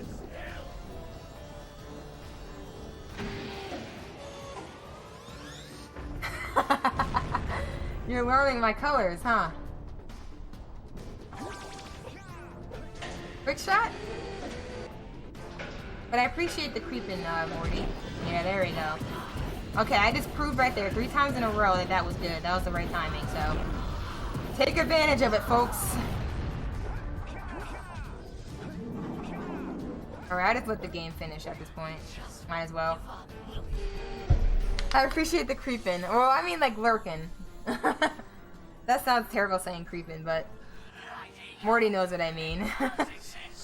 They must not be allowed to get it. White eagle. That could be the stuff.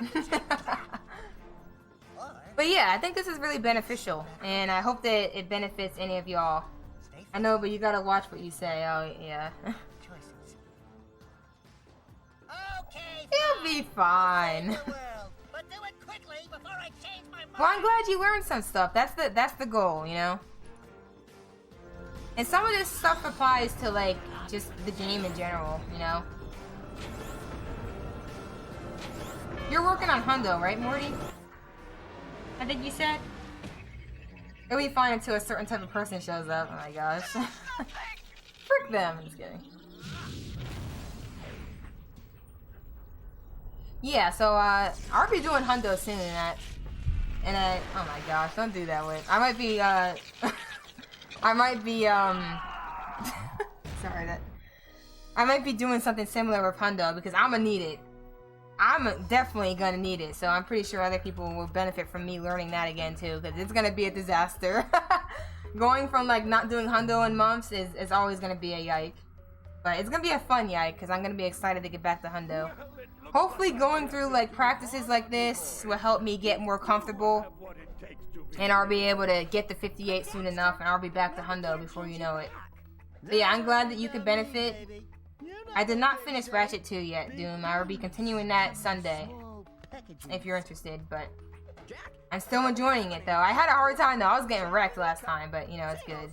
You may have been right about this one after all. And Kira, Yeah, I did stop after that boss.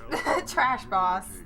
none of this would have been possible. It might be the end. I have no idea, Whip. I don't know how far I am in the game.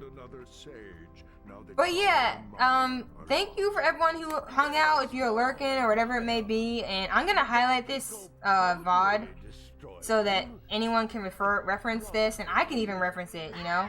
I think I went over everything that Mike mentioned and a lot more than I was expecting. And a few people added some insights too. I think Vortex added some insights and stuff like that. So like a big shout out to Vortex and anyone else who might have gave some thoughts and tips. Really appreciate it. But yeah, I'm probably gonna head out now.